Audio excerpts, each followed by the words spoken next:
Welcome in, everybody, to the Blue Otter Masters Season 12 Finals, the exciting conclusion of the soap opera that we all tune into on Monday nights between Team 4490. Didn't think I'd be saying that. The Omega McDonald's Grill Masters. My name is Yanni. I am joined here by Shibby for this exciting, fearless best of 5.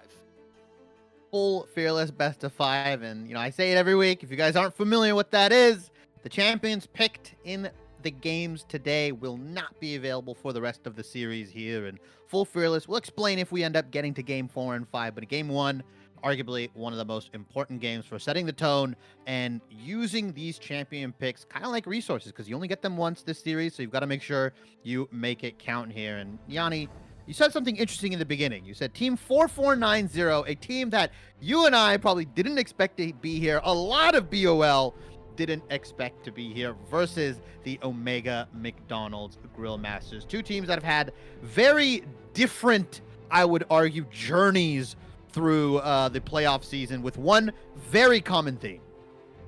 Couldn't agree more, Shibby. They came from the same conference. In the finals to determine Ixtal dominance, we're going to figure out which team is truly deserving of the throne. But yeah, it's been a tale of 2 seasons. The Grill Masters were 5-1 in the regular season, second best team overall, only behind Drop Dead Gaming after just 7 weeks of play. 4490 limped into the playoffs. They lost to Krabs Radiant in week 6. They lost to the Grill Masters in week 7. That's 2 out of the 3 other playoff teams in their conference, not counting themselves, obviously. You can't play yourselves. So losing to those 2 is really, really rough. But as it turns out, all you had to do was be on the Shurima side of the bracket, and it was going to be easy.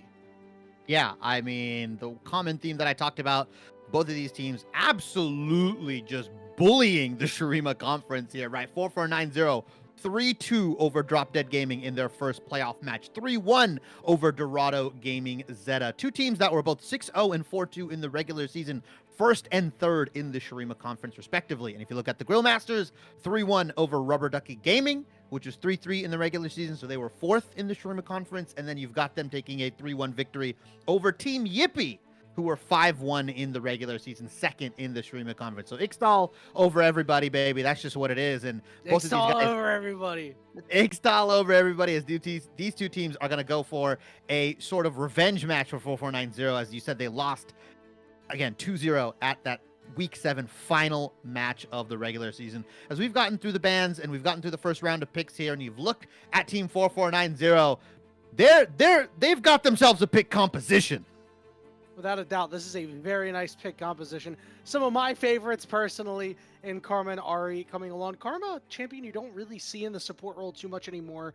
They will be doing everything they can to bully this Rel, but I do like the other side. The Rel, the Oriana, you've already got your heart engaged. This is how you beat a pick comp. Don't let them pick you off and smack them in the mouth. Yeah, just run at them with hard engage here.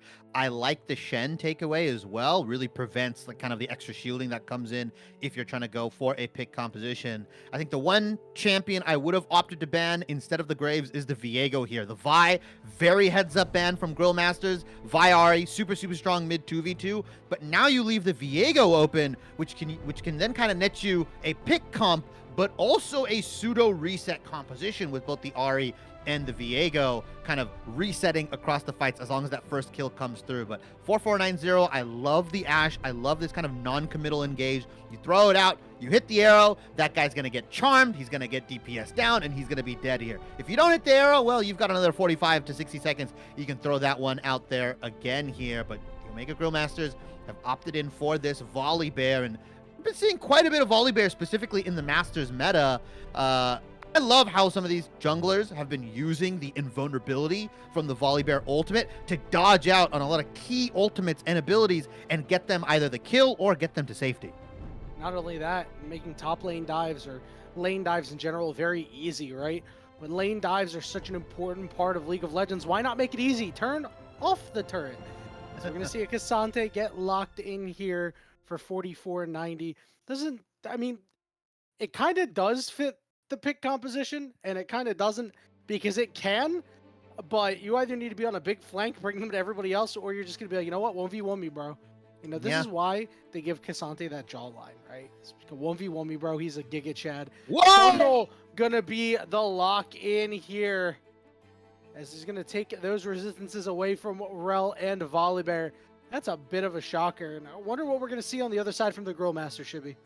Yeah, it does prevent that tank top lock in that they might have opted into for the Casante. But now that leaves up a very exciting champion in the hands of the Grill Masters here. The Olaf coming in, and unfortunately, guys, you can't really pick off an Olaf here because of the way his ultimate works and how he just kind of shreds all CC and also becomes CC immune as long as his ultimate keeps going. And if he's auto attacking you, there is a potential infinite duration, or as long as the champions are alive on 4490, Olaf can just keep on swinging. I like the R5 counter pick, saving that for your top lane. It's a fine matchup into the Casante, simply because you cannot drag Olaf over the line. And if you do kind of get him in a 1v1, he kind of just smacks you up anyways here. This Trundle is the X factor for 4490. Doesn't fit that Viego Ari comp that we talked about, but it allows CC to be hit much easier. Arrows, charms, roots, everything on the side of 4490 becomes infinitely easier to hit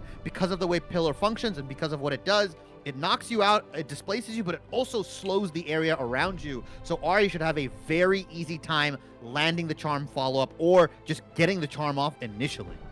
Yeah, it shouldn't be too much of a problem, but this Olaf, as you were alluding to, should be the problem, because guess what?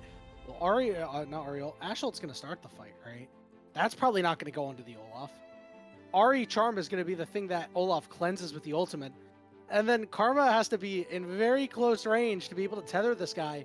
What else are you going to CC this Olaf with, Chibi?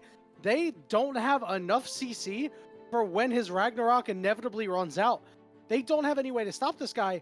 But the question is, how does Casante interact with Olaf when he drags him across when he's in Ragnarok?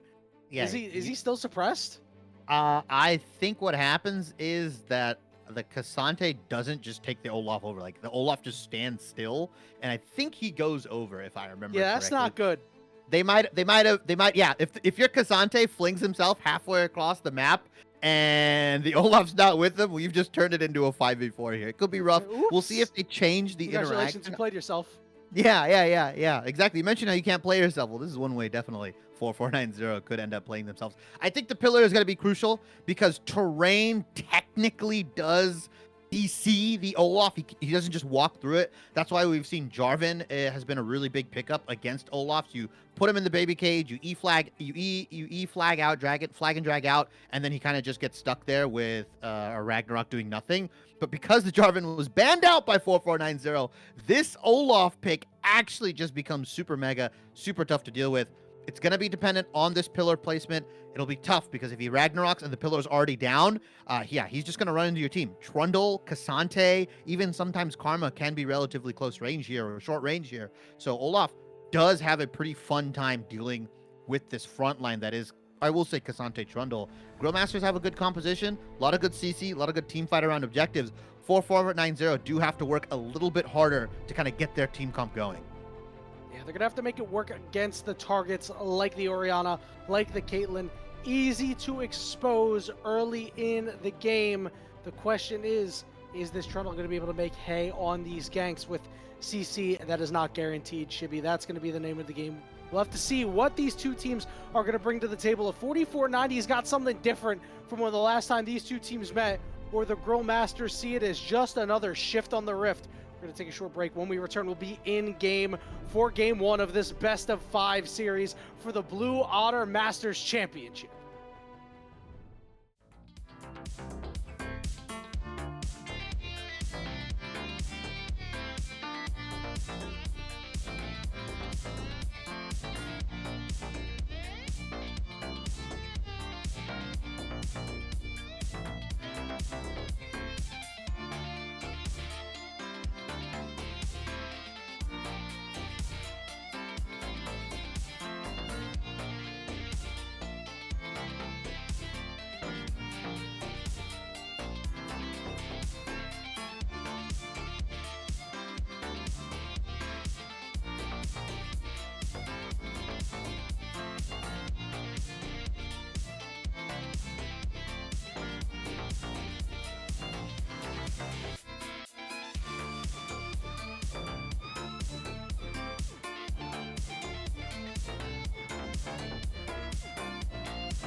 All right, Otters, we're on Summoner's Rift, game one of this best of 5 series between 4490, the Omega McDonald's Grill Masters, 4490 on the blue side, the Grill Masters on the red side.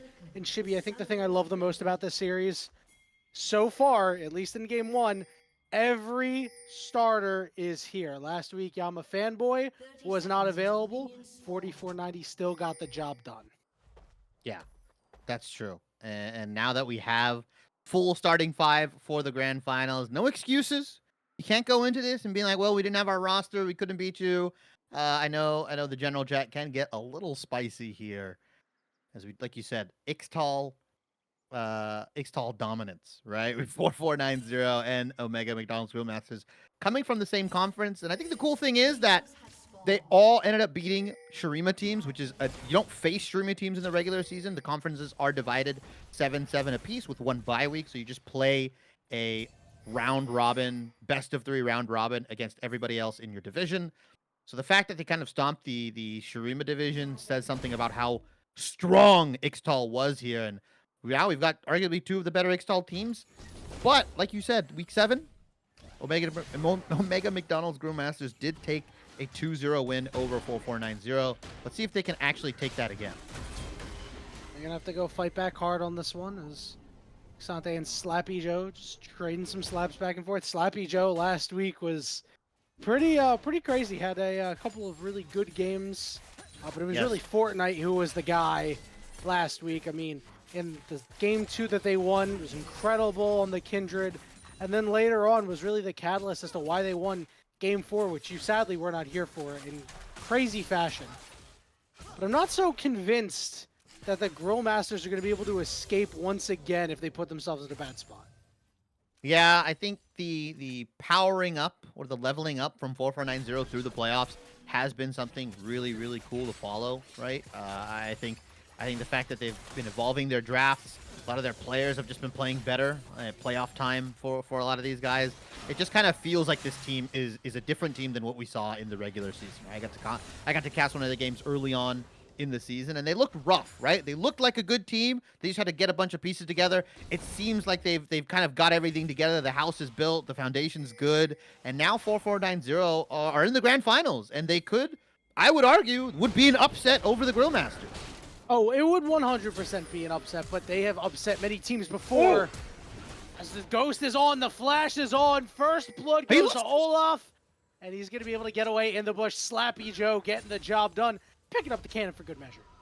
Ooh, let's see if Furley can guess the right bush. Has to hit the pillar. Where is he going to go? What is he going to do? What is he going to do? Oh! Misses! He misses. Doesn't even know he missed or not. So unfortunate. If that is just a little bit to the left, that's a kill for Furley here, and that's tough because now they know where this Trundle is, and you best believe Bark, Duck, and Pierceblade are going to abuse that information. Without a doubt, and they've been abusing the spot lane pretty hard so far. You know, you do have the double poke, but Caitlyn is able to equalize a lot of that, make life very hard. Shibby, you and I saw a couple of weeks ago, although in a different league, and Olaf go crazy. So we know that that champion, once he gets snowballing in ahead, can really just put the game and the team out of their own misery. Oh, Yama Fanboy and Zach are pushed up. It's past mid lane. It's past the mid part here, and they don't have wars. You've got to throw out a hot shot right now. Too. Yeah, this is rough. Piercepblade's ready to go. He's on his horse, literally. Flash forward, stuns there. CC'd for days, and Fortnite gets the kill. Yama Fanboy holding that flash is probably the big mistake there, right? Pierceblade preps the Q flash. You've got to preemptively flash it or try to react because there's no way they've been playing that far back in the lane. Once you see the E go down from the rel, you know something's up. Unfortunately, it does get hit with the Q flash. Really, really tough to react to. And that's another kill going over to the pockets of the Omega McDonald's Grill Masters. And that's a kill going over to Fortnite, who you mentioned had a insane series that I was partially there for last week. But, I mean, this guy, once he gets going in the jungle, it's really hard to stop this locomotive. Without a doubt. Again, puts them up 2-0 and really did a whole lot to make sure that his team did not lose in game 4. And that's my one worry with the Grill Masters here, because obviously 4490, they're certainly not just happy to be here. They did have a hard road. But if the Growmasters don't give them any advantages in any of these games, it could be a lot tougher. But we have seen, Shibby, a lot of these teams come out firing in game one, but the adjustments have been big for the other side. Yeah, I think that's just partially due to the fact that we are playing in that fearless format where if you sink a lot of your picks, you sink a lot of these resources. You see a gank in the mid lane. Yep, flash out from the Orianna, so even with non-guaranteed CC, you'll take everything you can get.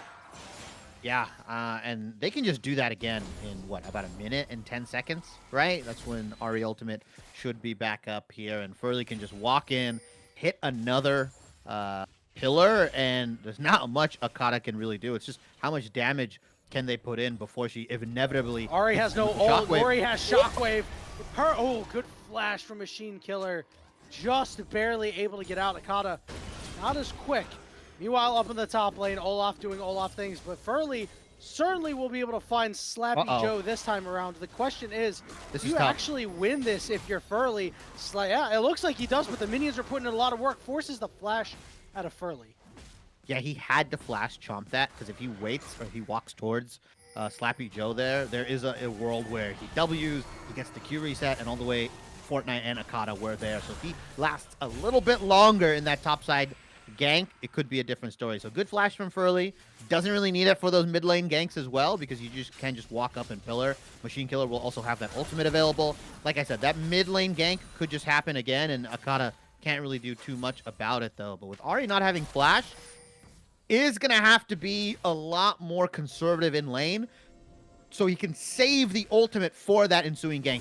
If he uses the ultimate to dodge out Fortnite, it could be rough. We do see Zac and Yamato flash. Yeah, follows that up, and Yama's flashing too. They want to target Pierce Blade. No, he's flashless. Really smart move by the bot lane of 4490. Yeah, Zac, flash route to confirm the route onto Pierce Blade here. Yama fanboy flashing just for that damage, right? Just to get in range so we can start getting that Q popping off here. Barco Duck could not, unfortunately, return enough damage there. The combo wasn't enough, doesn't have ultimate.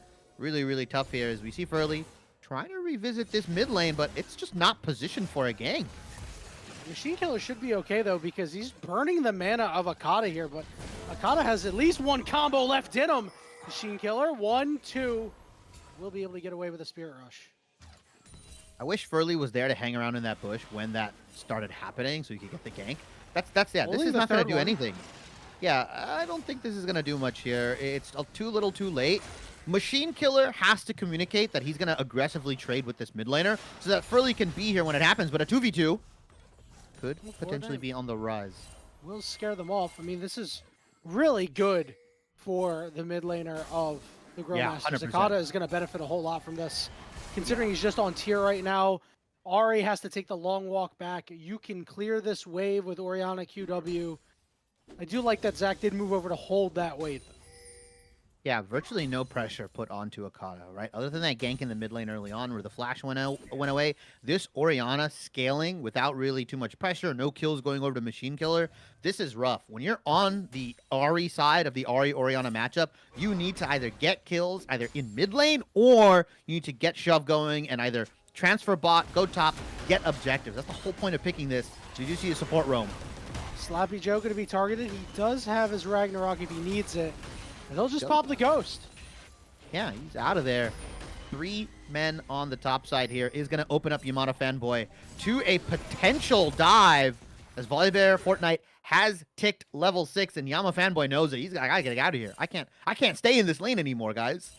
Yeah, now he's going to get choked out from a bunch of CS and EXP. Meanwhile, you weren't really able to do a whole lot to Slappy Joe. You got the top wave in, but guess what? He's up 32 farm. He's up 2 kills.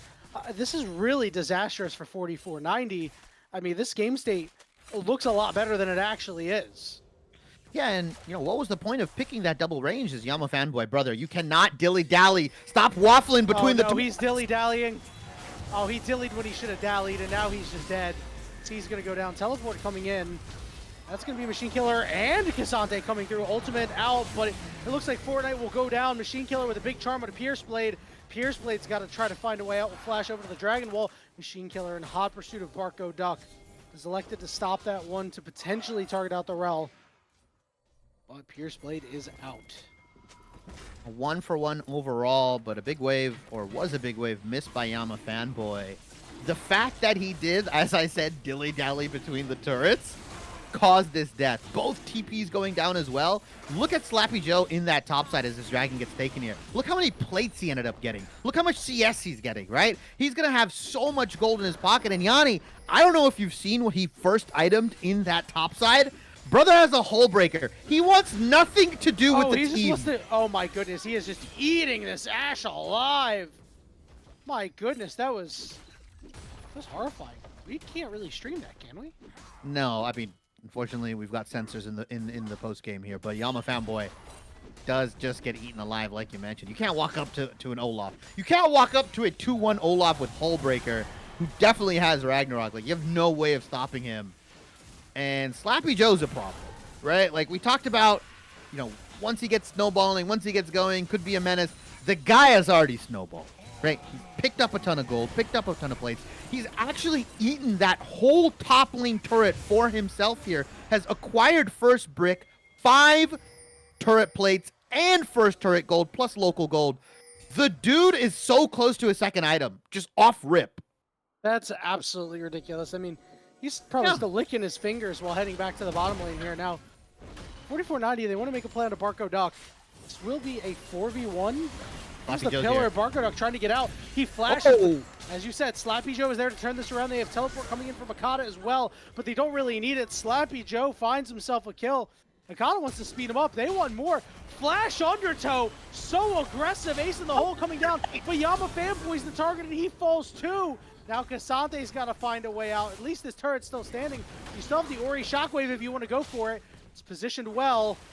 Akata going to get hit with a pillar, but really wants more.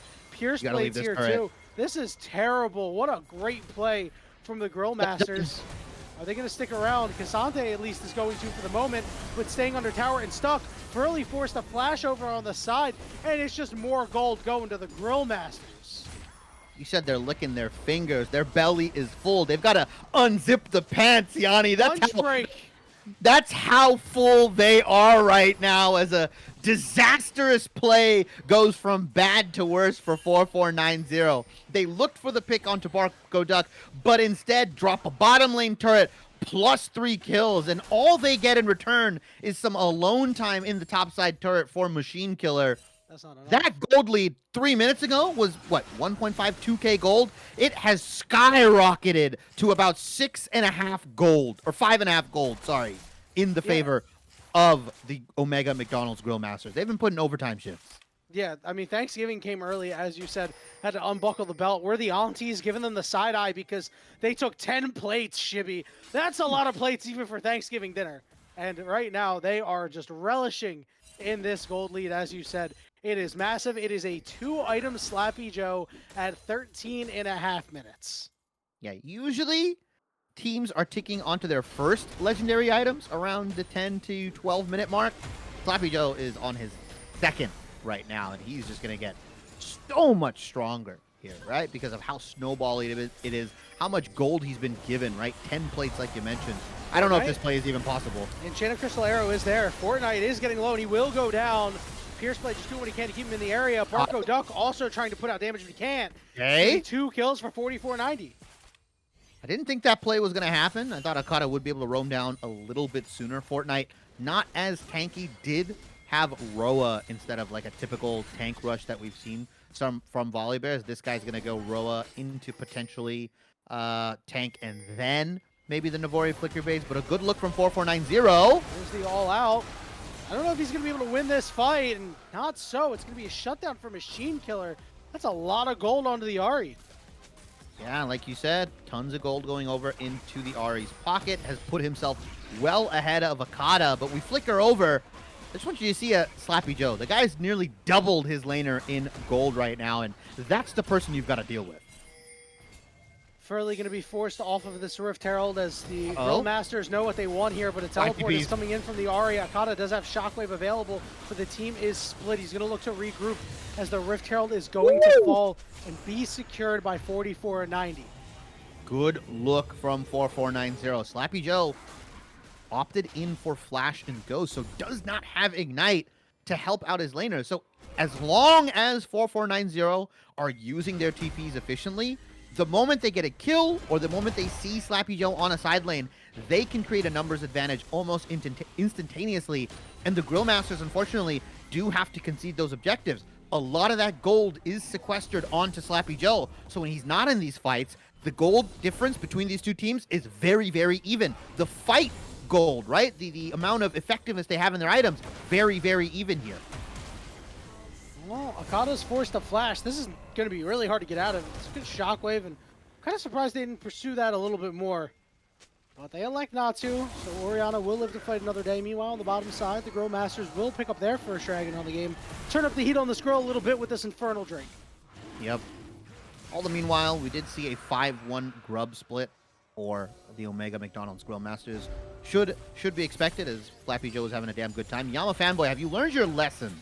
Are you really going to stay at this turret when there are more than 2 members here and you're just kind of by yourself? I think if Fortnite was there a little bit earlier, they might have ripped that turret dive, as Furley is going to get a nice chunk of gold for himself here. As a jungler, that feels really nice. Oh yeah, especially a carry jungler like a Trundle who really needs this gold. Already has his Trinity Force, so as long as he finds himself some sticking power a little later, should be in a pretty good spot.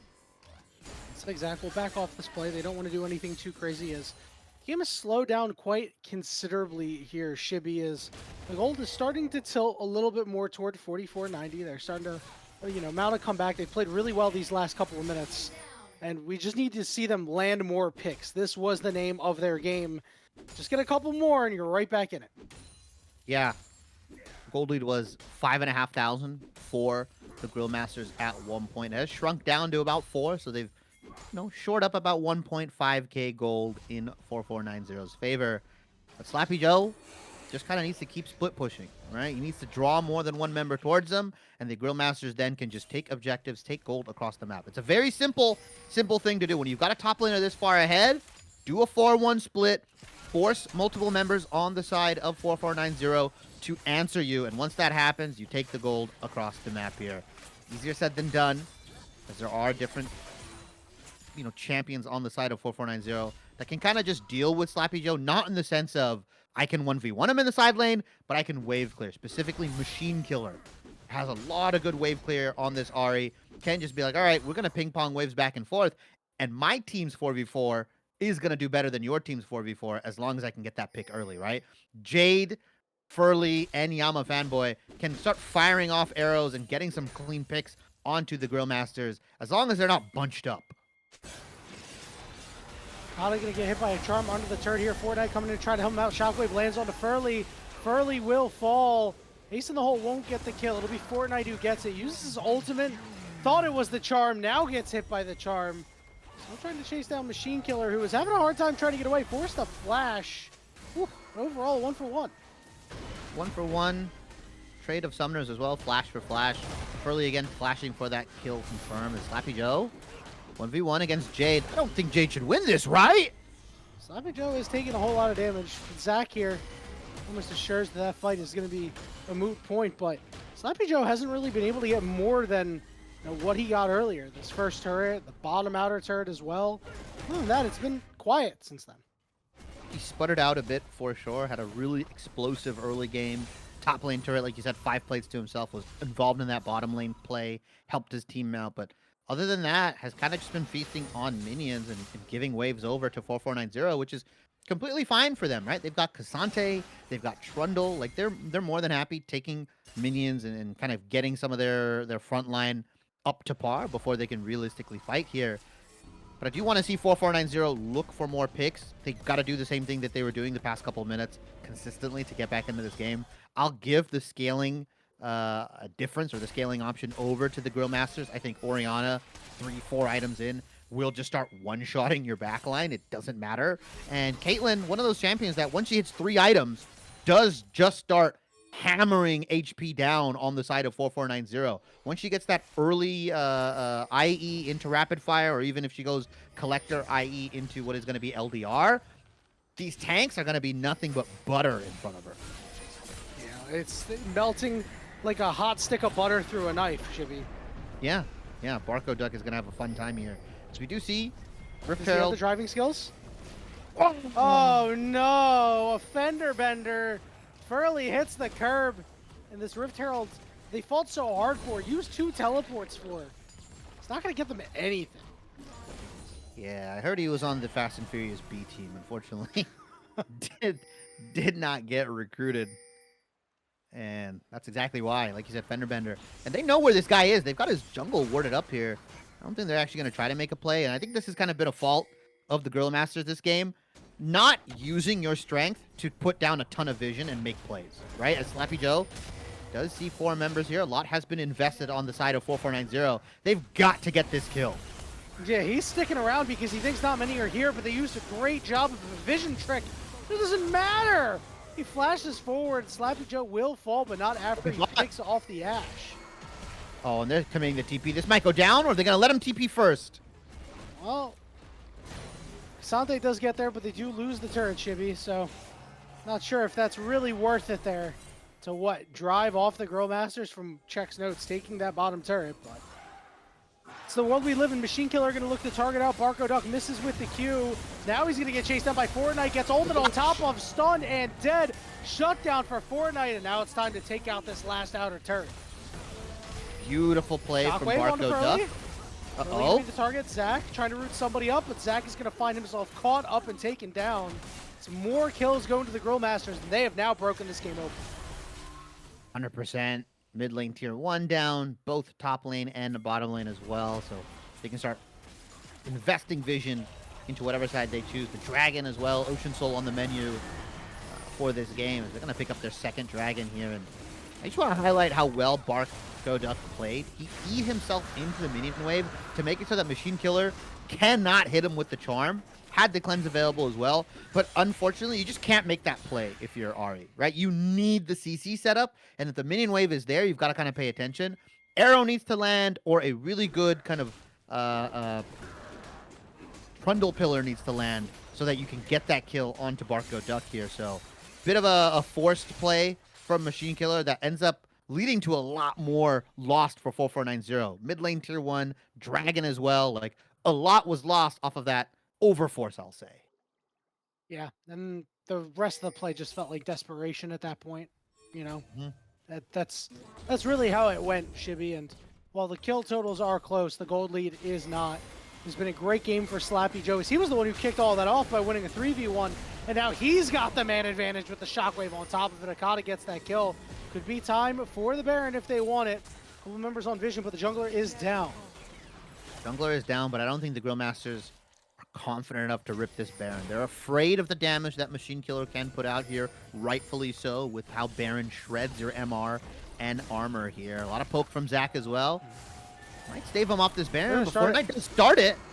Does that mean they're going to end it, though? Pierce Blade, near half. Akata also now on vision, so everybody's revealed. Slappy Joe is quite low. Doesn't have teleport. Pierce Blade coming in from the side. Great play there. Machine Killer's going to fall.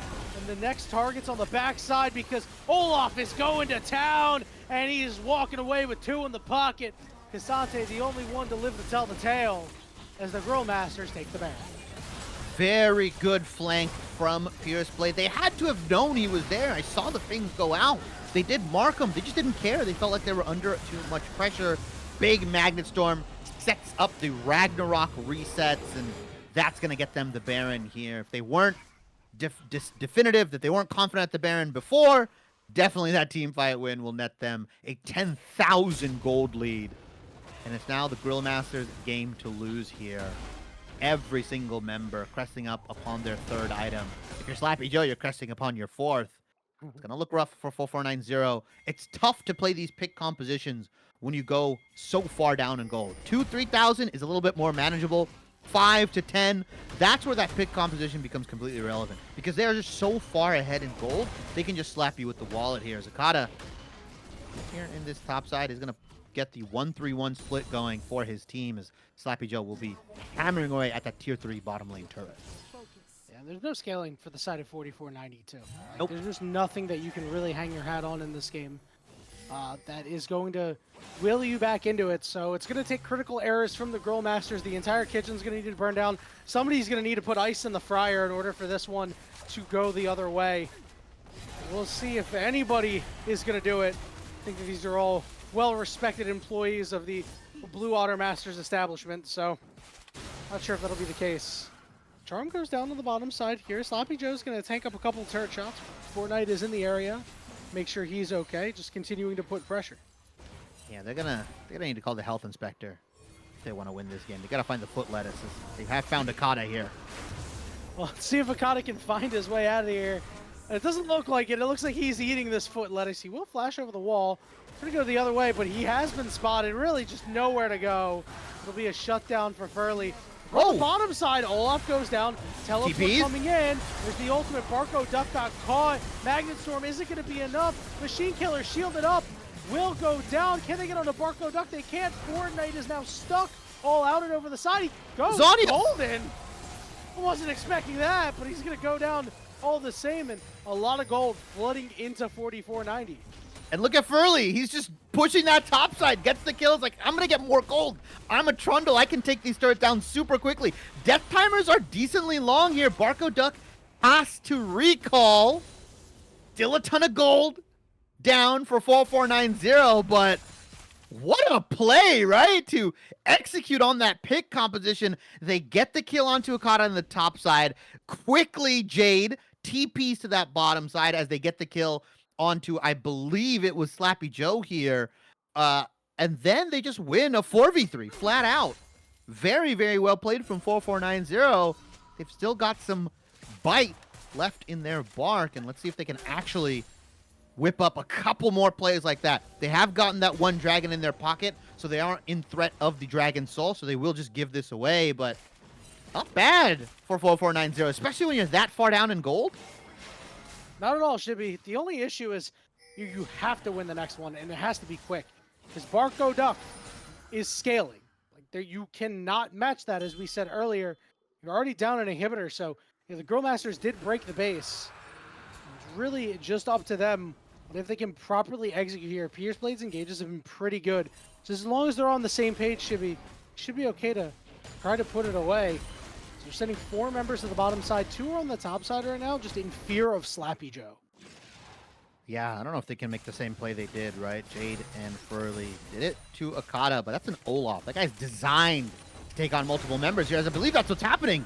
Well, he's going deep for Furley, and he's able to get him, but it is a 1-for-1 in the end, but you'll take that. Magnet Storm not going to land on anybody. Machine Killer, though, no left. Shockwave misses, too. But it doesn't matter. It's just buying space, Shibby, as the second inhibitor falls. Yeah, they just weren't able to hit the Ash Arrow, right? They weren't willing to pull the trigger after the Shockwave goes down. Barco Duck doesn't have Cleanse, and I don't think they're timing their summoner spells here, because I would have let it rip, right? You've got the Shockwave out of the window. You've got the Magnet Storm out of the window, right? You have to fight there, and you've got to try, because giving that bot lane tier 2, or sorry, that inhibitor on the bottom side is just going to open up a Baron angle in a minute and a half. Well, they found some key members here. Zach is going to fall. The ult goes onto Akata, but it doesn't matter. Fortnite all outed, but hops back over the wall. Machine Killer coming in from the side. This might be one chance they have. Fortnite going in. Akata's got no mana, but he still finds a kill anyway. Charm onto Fortnite, but Machine Killer is out of gas right now, and the shields are just too much. He can't kill Fortnite. Pierce Blade is sticking on him. Finally, Jade gets the kill. Ace in the hole. Lands, but is shielded. Now Machine Killer hopping back in. Akata's the target, but Barco Duck hits hard, but he got charmed. And now he's caught with Xante in melee range. Knocked up to the side and taken down. Pierce Blade shielded, still alive, but Furley chases him down. But guess what? It's Sloppy Joe who's going through, slapping him up some more. And Furley does confirm that kill here. Has been chasing down Akata, but unfortunately can't get too much more. And Slappy Joe died, respawned, and rejoined that fight. That's how long that play was on the side of 4490. Bottom lane inhibitor down, mid lane inhibitor down here. Baron coming up in about 20 seconds. You've got to believe the Grill Masters will just take this with no contest from 4490. I think 4490 has to try, though, right? It just feels like if you don't, the game's just over at that point. So see what the move is for them. Only structures left standing are in their base right now, Shibby. His life is hard. Jade is very afraid that Slappy Joe is still there. That's how much Slappy Joe is just in their heads right now, man. It is tough to play against this guy. He's playing out of his mind this game. A big reason why the Grill Masters are sitting in front. Yeah, and, we do have a little bit of time here as the Baron does get started up. We can talk about some of the picks invested on both teams, right? As I say that, never mind. Well, Slappy Joe gets a kill. They double teleport to try to kill him, and he's going to walk away with it. That's tough. Furley goes down, Baron goes down, and surely this is the Grill Masters' push to end very, very soon.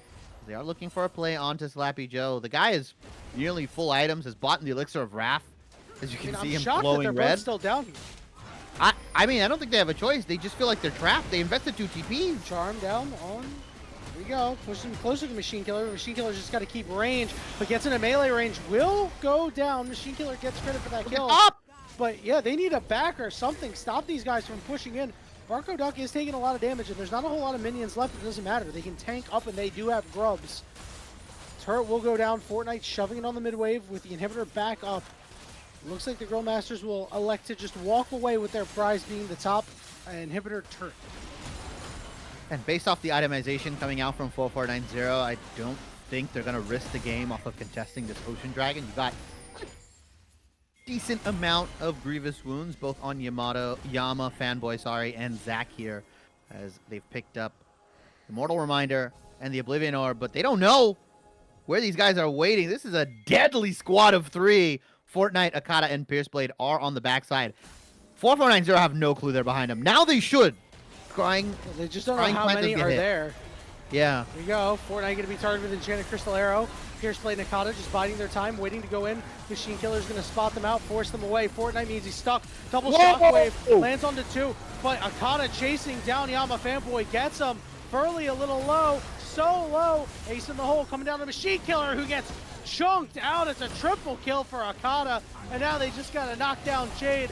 All out doesn't get you very far, and that should do it. The Grill Masters convincingly win a fight. They get the ace, teleports in the base. Death timer's too long. Game 1 of the Grill Masters. Yeah, unfortunately they blow all their ultimates onto Fortnite. They can't get the kill. Lives a little too long here, and now 4490 are in a bit of a draft hole, I would argue. They've invested a lot of powerful picks in this first game here. Cassante being removed, Ari being removed, Ashe as well, right? Champions that are pick and ban pretty much in BOL Masters regularly. I won't say that the Grill Masters haven't invested much either as well, as Orianna does get taken off the board. But realistically, it's the Orianna and the Rel. The Caitlyn, one of those situational picks. Olaf, a situational R5. I would even argue Volibear here. It's a comfort pick for Fortnite, but it's not a highly contested champion. Tons of junglers still on the table. Tons of top laners still available for the Grill Masters, as we do get a post-game screenshot. Just look at how much damage Slappy Joe put on. 37. I'm a round it up. We round in this household, like you said, Yanni. 38,000 damage on the side of Slappy Joe here. Just completely uncontested. That early gold being invested in him, those plates that he picked up, he turned it into something. Had him meddling mid-game, but come late game, was an absolute menace.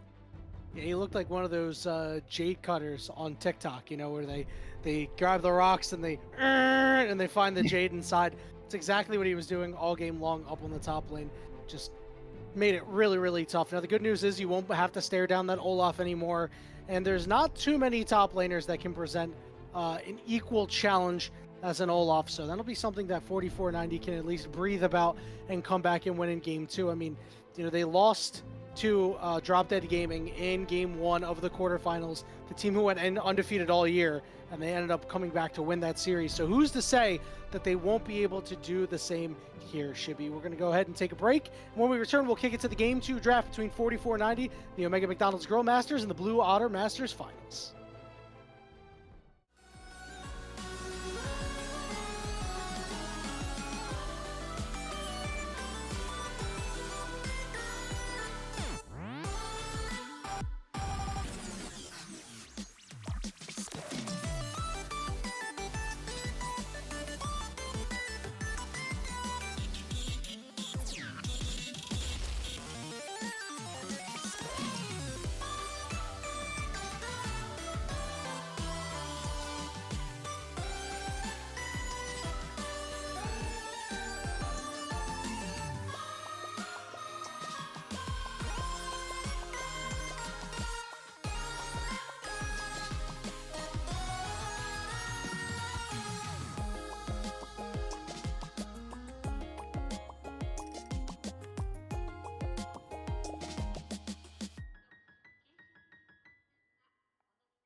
Welcome back, everybody, to the Blue Otter Masters Finals here in Season 12. You make it McDonald's Girl Masters. Kind of made it look easy, I'm going to be honest, Shibby. Especially in that top lane. Slappy Joe just getting the job done on that Olaf, giving his team a leg up 1-0. We'll see if they're going to make it similar to the regular season. Remember, we talked about it earlier. The Girl Masters 1-2-0 in the regular season against 4490. So we're going to have to see what the move is here for 4490 as we are into picks and bans, and they're looking very similar. Yeah, sides have swapped. And for anybody that's just joining us, we are in full Fearless format. The Grayed Out Champions are not available for the rest of the series here. If it goes to Game 5, goes to Game 4, these guys will not be able to pick it here. But if we get to the Game 4 and 5, there are some interesting rules that do get applied. Right now it's Game 2. More champion bans, like you mentioned. Red side, you've got to ban the Corki. You've got to ban the Skarner, in my opinion. Corki should pop up this series. I hope it pops up this series. Absolutely turbo bust the champion. But like we said earlier on... Wait, is this thing... Is it... Hello? Is this my crystal ball? There we go. B1 Corki coming out from It's the not a Grill crystal Master. ball, it's a Raiders Cup. I saw that. Could Crystal be, ball, you can put a crystal ball at quarterback and have a better game than Yeah. with whatever they're trotting out there. But as you said, the Corgi coming through, really nice first pick. The answers into it aren't really like that great. I think Yone is still like fine into it, but it's an issue by virtue of being a flex. So we'll have to see what the Grow Masters want to do.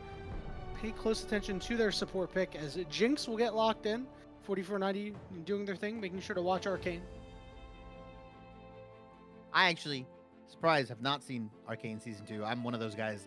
I'm one of those people that likes to wait for it all and then watch it. Got it. My partner's a binger. I'm not.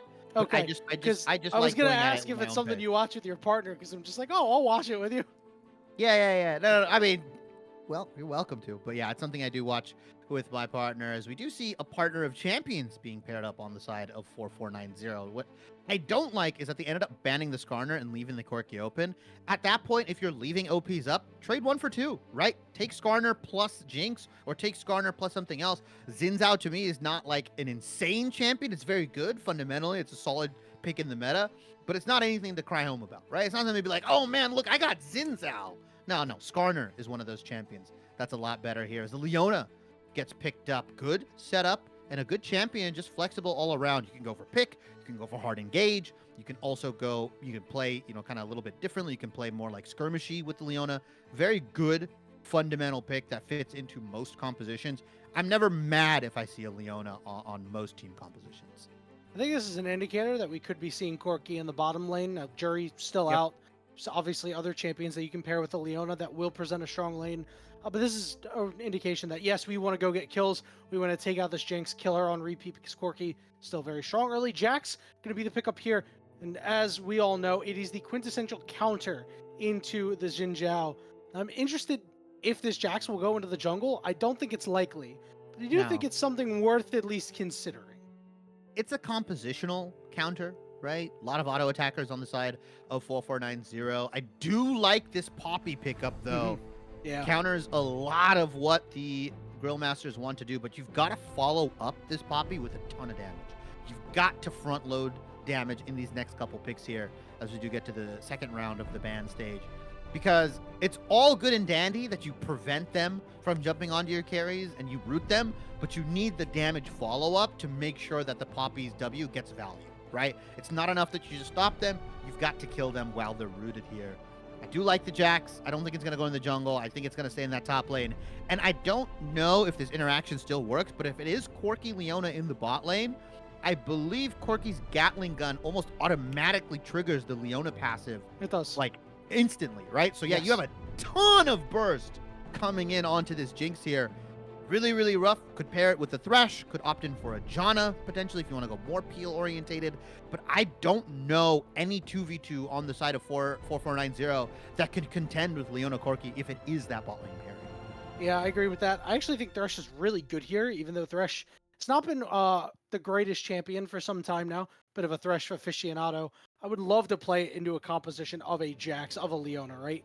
Especially with what you have. You already have the hard engage coming out of Xin Zhao, coming out of Poppy, so you don't necessarily need it, but it could just be a Poppy in the support role, right? We don't actually know yet. That's true. Last couple of bans coming through, they're not so sure that Poppy is going to go top lane because they took out that Gnar. I like a lot of these mid laners getting taken out here, especially you mentioned front-loaded damage. This Victor, which could do a whole lot, off the table. The Silas, off the table. Hui is going to be the lock-in here for the side damage. of 4490. It's got damage, yeah, but it's not a lot. It's a lot over time. It's not burst. I know what you mean. You do have to like kind of finagle the damage in, if that's the best word. It's almost like Jinx, kind of. You're looking for sustained damage. Yeah, you're like kind of throwing spells, because you've got so much to work with here. There is a decent chunk, right? If you can get that fear into like the Severing Bolt, into the ultimate, into another Severing Bolt, it is a lot more long form, right? It's an MLA format kind of damage. As we do see, it's a Jax jungle. That is a Jax in the jungle. And that's going to be a Corki mid lane with a Vladimir top. Good call out there, Yanni. What'd you say earlier, Shibby? I didn't think it was going to be Jax jungle. Jax in the jungle. I'm like the SpongeBob meme right now. Like. Yeah, I mean it is a crafty composition. I will say, I feel like Leona is not enough CC for this team composition, especially if you've got that dude contending on the other side here. Does give a free lane to the Vladimir though. It's tough. It's risky. Yeah, it's Mundo and Vlad. Most likely, we're not going to see kills in the top side, barring any like critical mistakes or critical. Oh, it's a snooze ganks. fest up there. Yeah, but both of these guys farming up, scaling. Oh, it's tough. I feel like the Vlad comes out better because of just how much damage this guy can do once he hits 3-4 items. Yeah, you've got a big meatball in the Mundo. You don't got the best damage to deal with him. Corki can shred that armor. This Varus has to go on hit now. It's going to be tough to deal with the Vlad here. No dashes on the side of this champion as well. He's going to go into your backline pretty undisturbed, right? He's going to pull under, hit the E, throw down the R, get a Q, and he's out of there. And most likely by that time, you're out of there too. Yeah, it's done. It's over. It's tough. This is a good pick, once again, from the Grill Masters, relying on Slappy Joe. I love this Vlad. Yeah, I do too. And you know what? I think it's much better than Mundo here. And the reason why is because you mentioned it, damage. Vladimir is going to go in. He's going to Hemo Plague on 3 or 4 members. If you hit the Mundo, you hit the Mundo. He's going to blow everybody up, chunk them out, kill them. And you mentioned that, Leona might not be enough CC. Well, sure, when it's a 5v5. But if you blast 2 people out, if this Mundo is still standing, Leona's just going to stick on Mundo the entire time. And just CC him up that way and just make it harder for him to actually get access to these champions. I think that the Grill Masters have plenty of damage to be able to pop anybody except for Mundo right away, especially since it's going to be a Poppy support, not the tankiest in the world. Yeah. And, barring something crazy coming out from 4490, I think that the Grill Masters have certainly won the draft. Now, the question is, we're talking a lot about the Grill Masters and what they need to do. And it seems pretty simple, right? You just let your Vladimir get big. This Jax can out gank for anywhere, right? So step behind the Hui, sweat behind the Jinx. 4490 on the other hand, Shibby, what do you think they need to do in order to be the ones to take control? I think it starts with this Xin Zhao. It does start with the Xin Zhao, like you mentioned, but I think it really kind of ends with this Jinx picking up kills, right? Getting going. We typically view Jinx as like a late game hyper carry, which is not the incorrect way of categorizing her. But in this case, she needs to snowball off of some of these early skirmishes. The big deficit for the Grill Masters is that they do have a Vlad early game. A 1-item Vlad, not nearly as scary as a 1-item Mundo, right? 2-item Vlad, not nearly as scary as a Heartsteel Warmogs or a Heartsteel Sunfire Cape Mundo, right? Leverage the early skirmishing ability you have, which this could be a Halo Blades Poppy. If it is, that's still a lot of upfront damage, or if it is a Aftershock. You have the ability to get things going. Put this Jinx far ahead of the damage curve, right?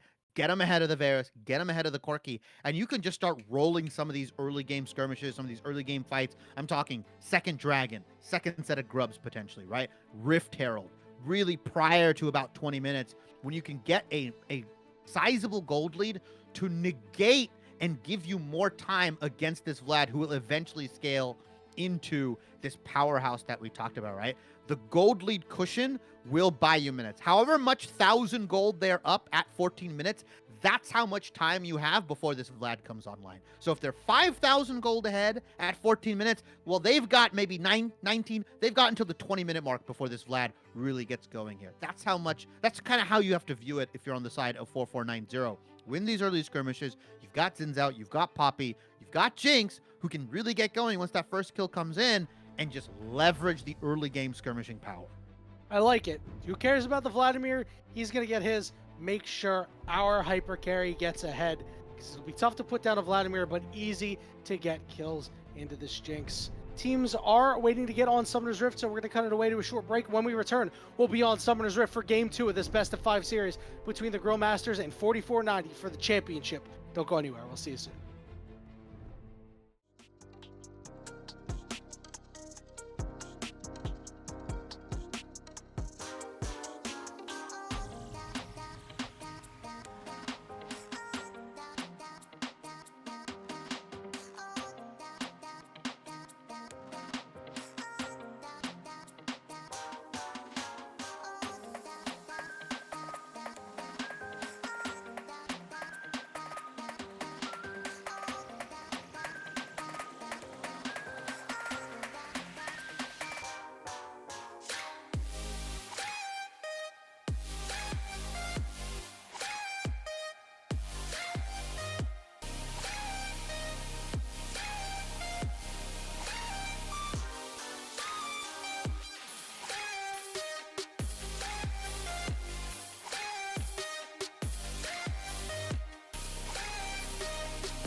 All right, everybody, game 2. This best of 5 series between the Omega McDonald's Grill Masters and 4490, as Shibby mentioned.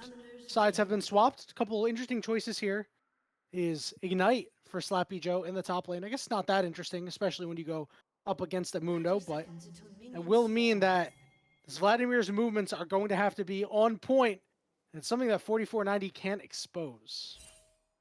Yeah, I will say, Yama Fanboy, at least in rocket form, does have a sizable range advantage. It will be kind of tough to jump onto him, especially because he has the cleanse as well. He can cleanse both Chain of Corruptions or the Leona ultimate, but Leona ultimate historically much lower cooldown than cleanse here, and can just kind of throw those out willingly, similar to an Ash Arrow. And it'll be interesting to see how 4490 kind of pilot this early game and pilot this composition, as both teams have opted in for a pseudo 5-point defense. Although Okada has snuck himself in, and there we go. The ward game being won over by the Grill Masters, as they'll, by proxy and by process of elimination, we'll be able to figure out where Furley has started here. Not the deepest of wards, but should spot him on Raptors if he ends up there.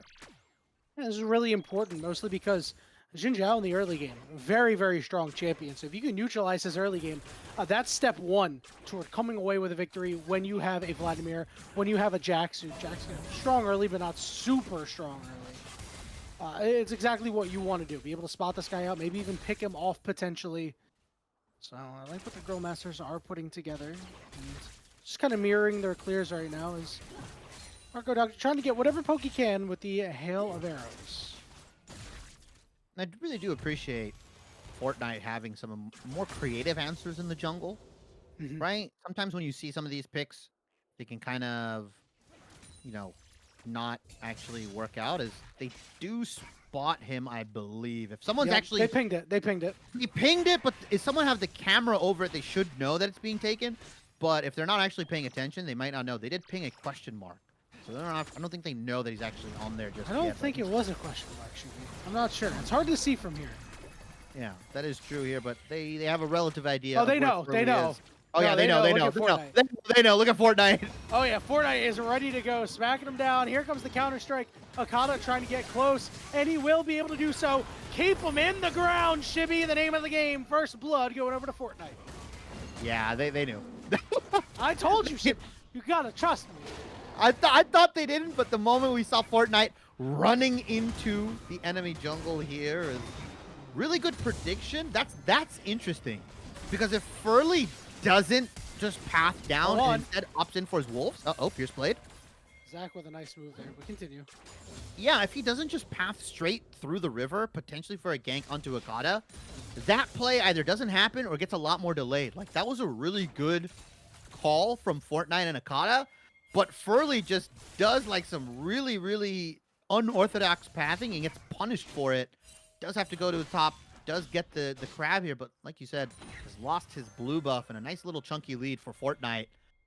I don't think you can contest this, brother. That's Jax. Trying to get close to Furley, but Furley going to be able to use the scuttle crab that he so mercilessly killed in the river to help him get out of there. As Fortnite will be able to take his entire top side, so it really will just be a 1-camp lead, but you are going to trade scuttle crabs for that. I'm sure he'll take the buff. You also stifle the gank in the early game from Furley, right? Getting that kill, resetting him on the map, spotting him out in the top side. Very crucial, right? That's time wasted for Furley, who is on a bit of a timer. Xin Zhao does not outscale Jax. I don't care if it's Jax jungle. He's eventually going to get to that 2-3 item point here. So that early game aggression, that early game skirmishing that we talked about, they can't get it done now. It's going to be really tough come 14, 15 minutes in when these guys are scaling towards their second items. Oh, solo kill for Slappy Joe there on the top side. I wish we could see how that happened. Looks like just unfortunate ranged versus Mundo matchup. Yeah, it is what it is sometimes. He's built up a big CS lead too. Doesn't have Ignite, and Mundo does have Teleport, so this will mean that Jade is able to at least get something back, but it's not really looking for what you're looking for when you pick Dr. Mundo, so things looking really good for the Grill Masters. Yeah, we said it would be a relatively free lane snooze fest for both of these guys. Obviously, Vladimir gonna have a much better time ranged into melee here, but Mundo thought should not be in too much danger, as he did go into that resolve tree, plus the Doron shield just wasn't enough. That ignite from Sloppy Joe really making the difference. As Zach and Yama Fanboy are having a decent time in this bot side. Pierceblade did have to back. Zach and both Pierceblade end up using Flash, but look here. Fortnite is on this bottom side, is towards his Krugs. Won't get spotted out. We might see a lane gank. Flash, Q, E available. And don't even need the flash to get onto Yama, but Zach shoves him into the wall. But the question is, can he get close? Doesn't get the stun off. It doesn't matter. Zach is caught in between 3 members. They'll give it over to Barco Duck. And Fortnite, first gank successful. Yeah.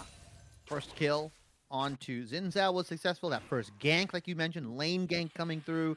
There's going to give Furley the option to take these grubs, but realistically, I don't ever think the Grill Masters were going to go for grubs. It's not a grubs team. This is a dragon team. As I say that, they're like, no, we want it. We want everything. Well, they've got priority everywhere, Shibby. Furley does have flash available if he's going to need it. He will be able to burn that and get away. Machine Killer in the area. Zach is on his way up. As Slappy Joe taking his good old time, but he's getting here. As Akana just pumps out so much damage. He's got the Spiraling Sparrow on. Furley going to get on top of him, but it doesn't matter. They get 1 kill on the backside here. Furley with the knockup onto Akana. Slappy Joe trying to help him out. Saves his buddy. No! And they just wipe 44-90 off the map. Unfortunately, Jade was not there, and you've got your mid, jungle, and top laner for the Omega McDonald's Grill Masters there. It's a lot more damage than the support being there. That numbers advantage that they thought they had, unfortunately, could not be leveraged, and now Yama Fanboy is going to be in trouble. Pierceblade's going to do the wraparound. Brother, you've got flash, no cleanse. You have to dodge this Zenith Blade, or you're cooked. Well, it looks like Yama Fanboy is cooked, sadly. Will flash away, but will not be able to survive. And this has just been a disastrous start for 44-90. This Vladimir pick, this Jax jungle pick has been so fantastic, Shibby, that they might have used pro comps to pick him, as Machine Killer is forced to flash away, but he will die as well. Uh-oh. I think they lose Fortnite? this 2v2. Okay, he's able to leap strike away. Akata just trying to body block, but you can't really do that as a Corki. Ignite is on, but Furley's gonna die for it. Zach's gonna take a turn shot too. No. That's not worth it. That's not worth it, but that's the only option they had Oh here. my, what are they doing? Oh my goodness. That's so mean. I'm pretty sure they hid in the bush between tier 1 and tier 2. They did their Jinx camp. They did their Jinx camp along with the Grand Pierre, and we talked about 4490 going down 0-1 and coming back here, but this looks like an absolute collapse. Considerably worse than game 1 here. 11-1, 8.5 minutes in. The Grillmasters are about 5,000 gold ahead. 5.5. Let's be real. And it's a tough position for 4490 because they don't have scaling options. They're not going to outscale. Zach is here to try to stop Slappy Joe. He's gonna put down his ultimate for a little bit of extra damage and looking to burst out the Mundo. Who needs CC? As Slappy Joe with the Hemo Plague wins the 2v1. Oh, he's looking for more. Okay, no, he wanted that plate. He will get found by Machine Killer here, so he's gonna turn around to Zach. See if Slappy Joe has it in him to get the kill or get out, but he doesn't. It'll be a shutdown for Machine Killer, so something. Oh no. Oh no, not again on Yama Fanboy. Stop bullying him as they turn him into powder. This is getting ridiculous, Shibby. The thing is, it's not even like necessarily bullying. Oh wait, oh Furley. Are you sure it's not necessarily bullying? No, because Yo, what is he doing? he's zooming on him right now. Yeah, that's what he's doing. As this game has quickly devolved into, I wouldn't say a one of my fiesta. solo queue games. Yeah, it's a stomp right now. The Grill Masters, I wouldn't say bullying, because Yama fan. Okay, Are you that's sure? bullying. That's bullying, I think. Oof. I wouldn't say bullying. Immediately gets bullied. As, It's just yeah. the fact that Zach is not here. The Yeah. whole point. I will say this. You can blame Yama Fanboy for like walking back to lane and pushing a little bit too far up, maybe on Zach's first roam, potentially the second roam. There is equal share blame No, because you see Zach that is thing? roaming too This much. is so dastardly. Yeah. Go back. Look, Observer, observer, go back. I want Look to at see Bo- it. Oh, look at him. Look at me so far away. Oh,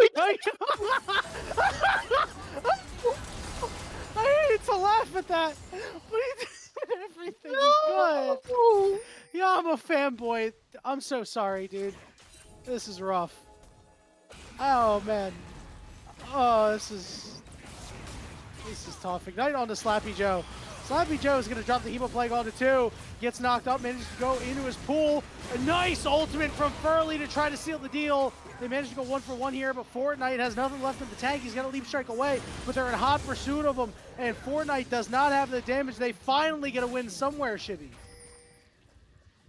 They make a play on the top side, not without losing Zach once again. But look at where Jinx is. Yeah, I was going to say the same thing. He's not moving. He's like, yeah, I can't walk up. I have no vision. I don't know if they're here. I don't know if they're there. Until Yama fanboy sees Leona on vision, yeah, then he's gonna farm. Like, they've terrorized this man. Yama fanboy's never picking Jinx again. Like, this, that's not happening. That's tough. I need to implement some of these strategies in my solo queue games. Thank you, Grill Masters. I will bully out an AD carry just the way that the Grill Masters have done. Is they are gonna pick up the next set of grubs here. They're actually going to leave one. They're going to go for the 3-3 split, 4-2. Maybe not as valuable as, never mind. They're just going to give it to Fortnite. They're going to take all the objectives, because why not? They are so far ahead in gold right now. When you're dominating the way you are in this game, you may as well. It's a 7,000 gold lead at 12 minutes into the game. Should be very difficult for 4490 to come back into this game. And I mean, they are at least trying on the top side. You know, Furley is trying to do everything he can. I mean, Slappy Joe does just so much damage to this Mundo. Like, that is not the sentence I expected to say going into this game, but it's just a straight fact of life right now. Yeah, and I don't think this Heartsteals can actually do anything. Take some tower shots. Slappy Joe's looking for the kill. Oh yeah, he's gonna pull up, and that's an ignite. That is another kill for Slappy Joe. I don't really know what more to say, Shibby, other than just the Grill Masters are winning everywhere. Yeah, this is such a dominant performance from them, and we can see why they've been able to kind of handle themselves both in the regular season and the playoffs. Yeah. Their games not as close, right? I think it was 3-1 victories across the board. 4-4-9-0, 3-2, 3-2. Uh-oh, Machine Killer. They have plenty of CC to be able to pick them off no matter what. They will get the job done. I couldn't agree with you more. You know, last week, you know, game 3 and 4, obviously they dropped game 3, and in game 4, they really shouldn't have won that game, but they managed to get the job done. But, you know, even their game 2, after they won last week in crazy, you know, dominating fashion, even their game 2, they didn't look that great. And this time around, they are just playing with a bite to them that I did not see last week. Yeah. I don't know if 4490 expected this version of the Grill Masters here, but it just seems like they have all the answers. Right, Slappy Joe, no pool, no ignite, no nothing. Let's see if he can actually survive this. All right, Zach puts a point onto the board there, gets himself a kill. Consolation prize is they are 10,000 gold down at the 14-minute mark. And Yanni, I want to harken back to something I said during draft. I said if 4490 get a gold lead, however 1,000 gold they are up at the 14-minute mark, that's how much time they've bought. Well, they're actually down 10,000 gold. They have negative 10 minutes. They have the game will just cease to exist. 4490 as the top lane turret does go down here. They've got no time. Time's up. Like, the Grill Masters are gonna try to potentially end this game before 20 minutes. There's a very feasible angle. They could Dancing Shelly it if they get a definitive team fight win. They are so far ahead. Slappy Joe's cresting up upon the death cap. Yeah, death cap. Jeez. Mid lane almost has IE available, right? He's sitting on the component. Barco Duck already has 2 items. Barco Duck has 2 items, and it's arguably one of the strongest 2-item combinations, Bork and Ginsu's. And even Pierce Blade is rich for this point in the game. Yeah, they could end this, like, before 20 minutes. They may not need Baron, as the map movement from 4490 has been dominant. The bullying of Yama fanboy like the Grill Masters realize there's only one way 4490 wins, and it's through this Jinx. Let's make sure this Jinx uninstalls League of Legends. That was their game plan in Game 2 here, and I believe they've succeeded, Jan. Not a bad game plan at all, Shibby, as they're going to start sieging up on this top inner turret. You're going to use Shelly to get that charge off, so they just really want a lot of that gold as they pick up a whole lot of it. Going to look to get a second charge off here is Akata, taking it down to half HP, and Shelly will go down, so no dancing Shelly at this point in the game, but take a look at the mid lane here as they're looking to make a play onto Barco Duck. The question is, are they going to be able to bail him out? Flash, when becomes lightning, Barco Duck flash over the wall. Furley dodges out on the CC, but Zach got caught by it. Piercelate's forced to flash out, but Akata does so much damage with these rockets. He's gonna be able to pick up a kill. Zach gonna go down. Machine Killer's gonna get close, but he misses the spiraling despair.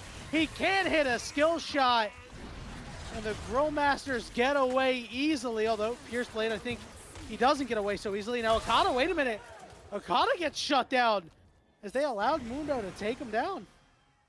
Jade got a nice influx of gold here, but Spiraling Despair might be an apt name for what's happening to 4490. As Fortnite's going to take that tier 3. A ton of gold goes into his pockets. Doesn't have the ultimate available. Counter-Strike is up. Let's see if he can turn this. It is into a Mundo. Kind of tough. Well, it's going to be a hard one to win, especially when you can't stun him with your Counter-Strike. Question is, does he have enough movement speed to get away? And it looks like he does, so Fortnite will survive, and Orange Justice all over the Rift.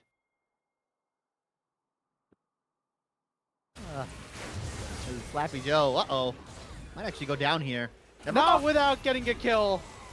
But he will eventually, as you said, go down. Once again to Zach, so Zach has been doing his part to try to keep the Vladimir menace in check, but it's been rough, Shibby. It's rough sledding. You know, 4490 needs to find a way to survive to get to the point where the gold lead doesn't matter.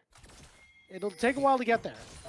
Yeah, 35, maybe 40 minutes in as Pierceblade is getting a little aggressive with his warding. Might actually get punished.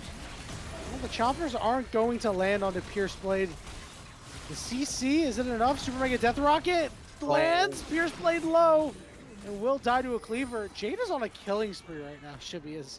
This Mundo has picked up the last 3 kills of the game, 5 total. Yeah, but Mundo being on a killing spree is like giving a fish fire. It's pretty useless. It's Furley is going to go down in his own jungle. You teach a man to fish, you give a man a fish, he'll feed himself for a day. You teach a fish fire, fire fish, fire force, fish, fish, fire. Yeah, it's exactly. It's useless. Like, good that Dr. Mundo has a killing spree here, but realistically, he's 5-3-1. He's built MR and he's built Heartsteel. He's got not a lick of armor to his name. So Akata and Barco Duck are just gonna rip through this Mundo like paper mache. It's gonna be like a wet napkin. He's just gonna slice right through him.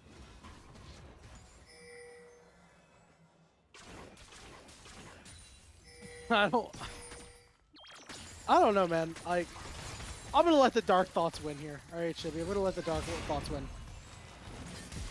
Was Drop Dead Gaming not that good? I won't go as far to say that, but I just think Shurima Conference just not as good as the XTAL Conference. Very fake.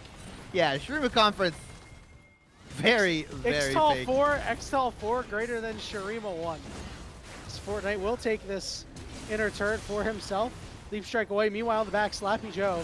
Feels like we've been saying that all series long so far, so he should be able to finish off Machine Killer. But he will die for his sins. Actually, a lot of people are off map right now, and Jade is looking to chase down Fortnite. Now, Fortnite hopping to a ward. They don't have vision of Fortnite right now. Now they've got vision of Fortnite. Flash, Cleaver, Fortnite, counter-striking, but it's not going to stun, so you got to find a way to get out. Grandmaster's might got popped. You will not be able to dodge out of these cleavers, and Akata will teleport just to die? All right, maybe I was wrong about 44-9. Mundo gets 2 more kills. A lot of gold being given over, but it's still a 10,000 gold lead for the Grill Masters. They've got to do that about 10 more times before 4490 can realistically get back into this game. Although the Grillmasters have been playing a little bit sloppy, they haven't been leveraging their massive gold lead to get all these objectives, right? We're second dragon in at 20 minutes. They raised the minimum wage to $20 an hour, and then they got lazy. Now they're only taking, you know, part-time shifts. Yeah, exactly. That's exactly no overtime. But back to your earlier point, I wouldn't say Drop Dead Gaming was fake. I just think, unfortunately, the Shurima conference is much like the NFC South. A lot of bark, not a lot of skill, unfortunately here. Obviously joking.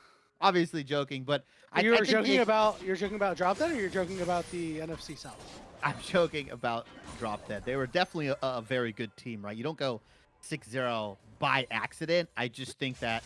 Are you sure? Anything can happen in playoff. Anything can happen in playoffs. It's a single elimination playoff bracket, so it's one of those things where it's tough to judge. And 4490 just kind of powered up throughout the playoffs, but unfortunately, they faced arguably the best team in their conference. They have played against some of the best that Blue Otter has to offer. They have to get the job done, as you said, against the team they already beat. Aaron down. Whoa. Lower and lower and lower, and it's stolen away by 4490. Spiraling Despair onto Pierce Blade. Furley is going to die for it. That's going to stall the game. Yes, that will buy critical time for 4490. Meanwhile, Jade is strong enough that all of a sudden Slappy Joe doesn't win these as convincingly anymore. Uh-oh. 4490 are making the Grillmasters sweat a little bit. The heat of the frying pan getting over to them right now, but crucial time has been bought. Yama Fanboy does have Jinx. They do have Hui, right? Late game options, as Jade is now getting the 3v1 treatment, similar to Yama Fanboy, is gonna go down. Big shutdown gold going over to Barco Duck, but without that Baron, you really can't do a damn thing with it. Yeah, and take a look at Akata shoving it on the top side. Now everybody's moving to Akata, forcing him off, but then you got to deal with the bottom lane. So, you know, 4490 pretty jailed right now, but I must say, Shibby, based on the way this game was going, I expected it to end a little while ago, and 4490 fighting for all of their worth. And I'm definitely down to say that they are not out of this one just yet. They're going to look to make a play onto Pierce Blade and get some critical gold over to Yama Fanboy, but he just doesn't do any damage. He's just poking Pierce Blade with a stick, and finally, Death by 1,000 Cuts gets it done. He's poking the dead body near the river, hoping something happens. As Pierce Blade does eventually go down. He did go for the Yuntal Wild Arrows rush here, which has been pretty standard. Yeah, it's really standard on the crit 80 carries. A lot of changes came in. You actually end up building crit, I believe 25% crit over time, so you can hit that, I believe, 100% crit mark once you get to that 4-5 item mark. But it's tough. The guy is sitting on Yuntal plus a couple pieces here, nowhere near where he needs to be to carry some of these fights, and I think they should realistically just be funneling as much farm as they can into him, right? Give him both mid and bot lane farm. Send Machine Killers to the top side, have him pick up waves. Like, I feel like giving waves over to Jade specifically is just not the move. Like, it's Mundo. He's 3 items. He's got Unending Despair. He's got the Visage. Like, him getting a Warmogs here, or potentially what is going to be a Overlord's Bloodmail, I don't think that'll be the difference in these fights. If it was Warmogs, I'd be with it, but if it's not, I agree with you. Furley, look at him. He shows up and, you know, can't really help out. Now Pierce Blade's in hot pursuit. An ultimate from Furley to make sure that no other kills are done here, but yeah, that Mundo does get shredded when you're in a 3v1. Yeah, I mean, this Tunneler either builds into Overlord's Bloodmail or potentially Starex. It's really the only 2 items that you want to go on Mundo, either of which are not going to make the difference, right? Funnel 2 farms, waves of farm over. Zach is in a tricky situation. Should be okay. I like the look. Yeah, you got to do something, but yeah, they need to just give farm over to Yama Fanboy. Like, as much minions as you can, because he's going to be the one carrying these fights at 35, 40 minutes. He's got to walk top to try and stop Akata, but Finally, the numbers game is too much. Spiraling Despair onto Fortnite will chunk him out. Barco Duck to take some damage too. Fortnite getting Good hit kill. with a Super Mega Death Rocket right in the face. Now they're looking for more. Slappy Joe going to be the target. He has tagged a couple of members with that Hemo Plague, though. He is feared. He is healing, but he hasn't gotten a kill quite yet. But he'll finally take out Furley, and Slappy Joe continues to push forward. Flash Tides of Blood with a transfusion on top of it for a triple kill. He won't be able to get the Quadra, but that's A-okay with him, as the Grill Masters may have finally served up a victory. Pierceblade forcing this Mundo away. Akata on the teleport, thinking that he was going to get some help from his mid laner, but it looks like he's just there to try and stop the Mundo as they are on the Nexus turrets. No minions, but Slappy Joe is healthy enough to be able to tank this up. Slappy. Have no minions. Uh-oh. Pierceblade Jade is cutting the wave. Yeah. They have a wave on top side, though. I don't understand. It looks like they finally stopped because the respawns are here, so the Grill Master is not going to be able to finish off this game. Looks like they'll head to the Dragon. Yeah, Slappy Joe, big play on that bottom side. Went O-negative universal donor as he just laid out a ton of blood onto 4490. Picked up a triple kill. There we go. Zach, good block there. Super Mega Death Rocket landing. It gets Slappy Joe very low, but nobody's on him. Now Furley finally is, but Furley can't get to him. It's a shutdown. Jade is on top of Barco Duck, but losing health fast. Spiraling Despair. He hopped over to Barco Duck. No! Fortnite just killed his AD carry. Kata might contest the 1v2. We do see Pierceblade coming in, but like you said, Fortnite jumping over, killed his ADC. Zach's gonna die here, right? Yeah, I don't think you win that one. Akata will get the kill there. So it'll only be Machine Killer as the last bastion. His minions are pouring into the base and on the Nexus turrets. Big kill gold going over in the favor of 4490, but it's still a 13,000 gold lead. And uh-oh, Pierceblade fancied a 1v1.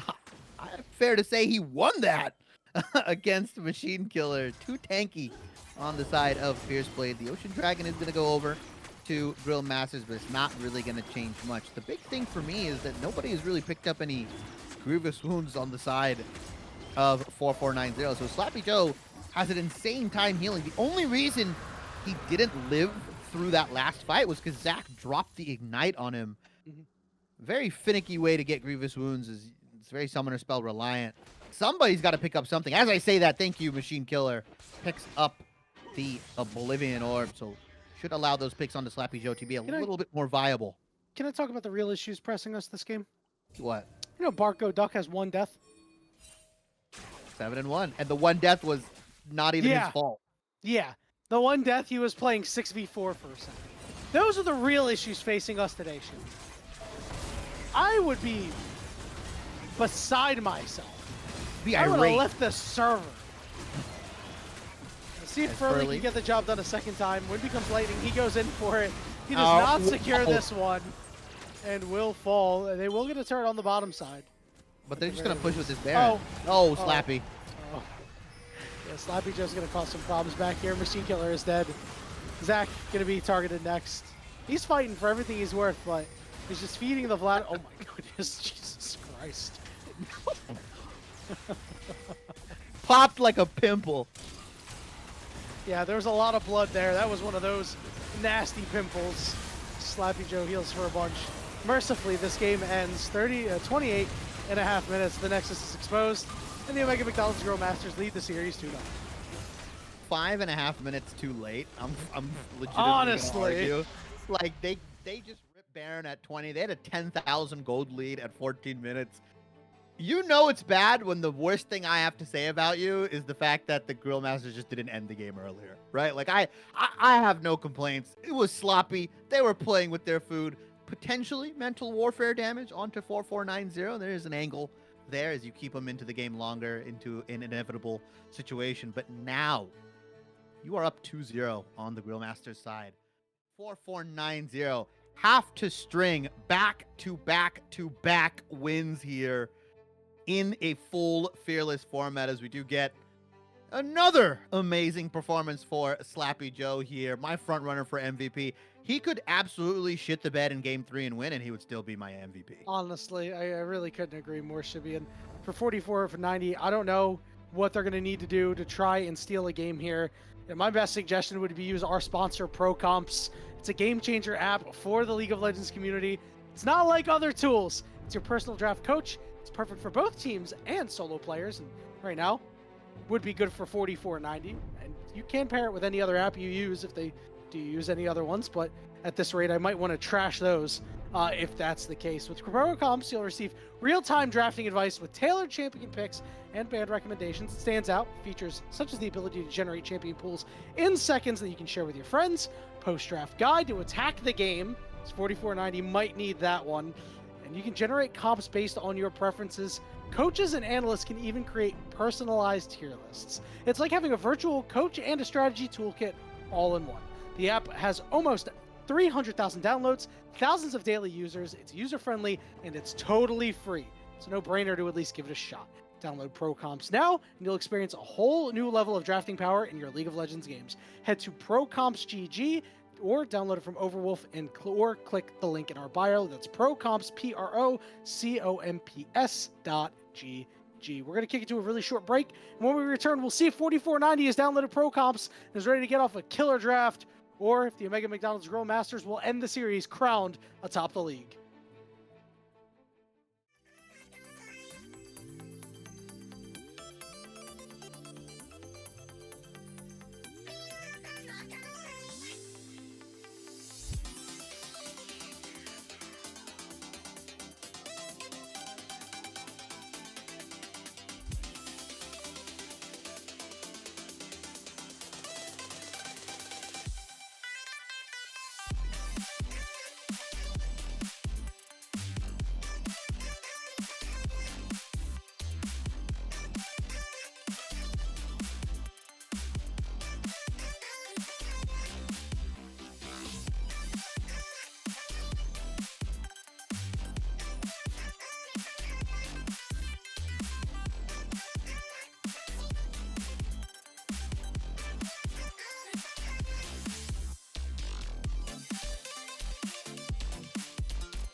Welcome back, everybody, to the Blue Otter League Season 12 Masters Championship.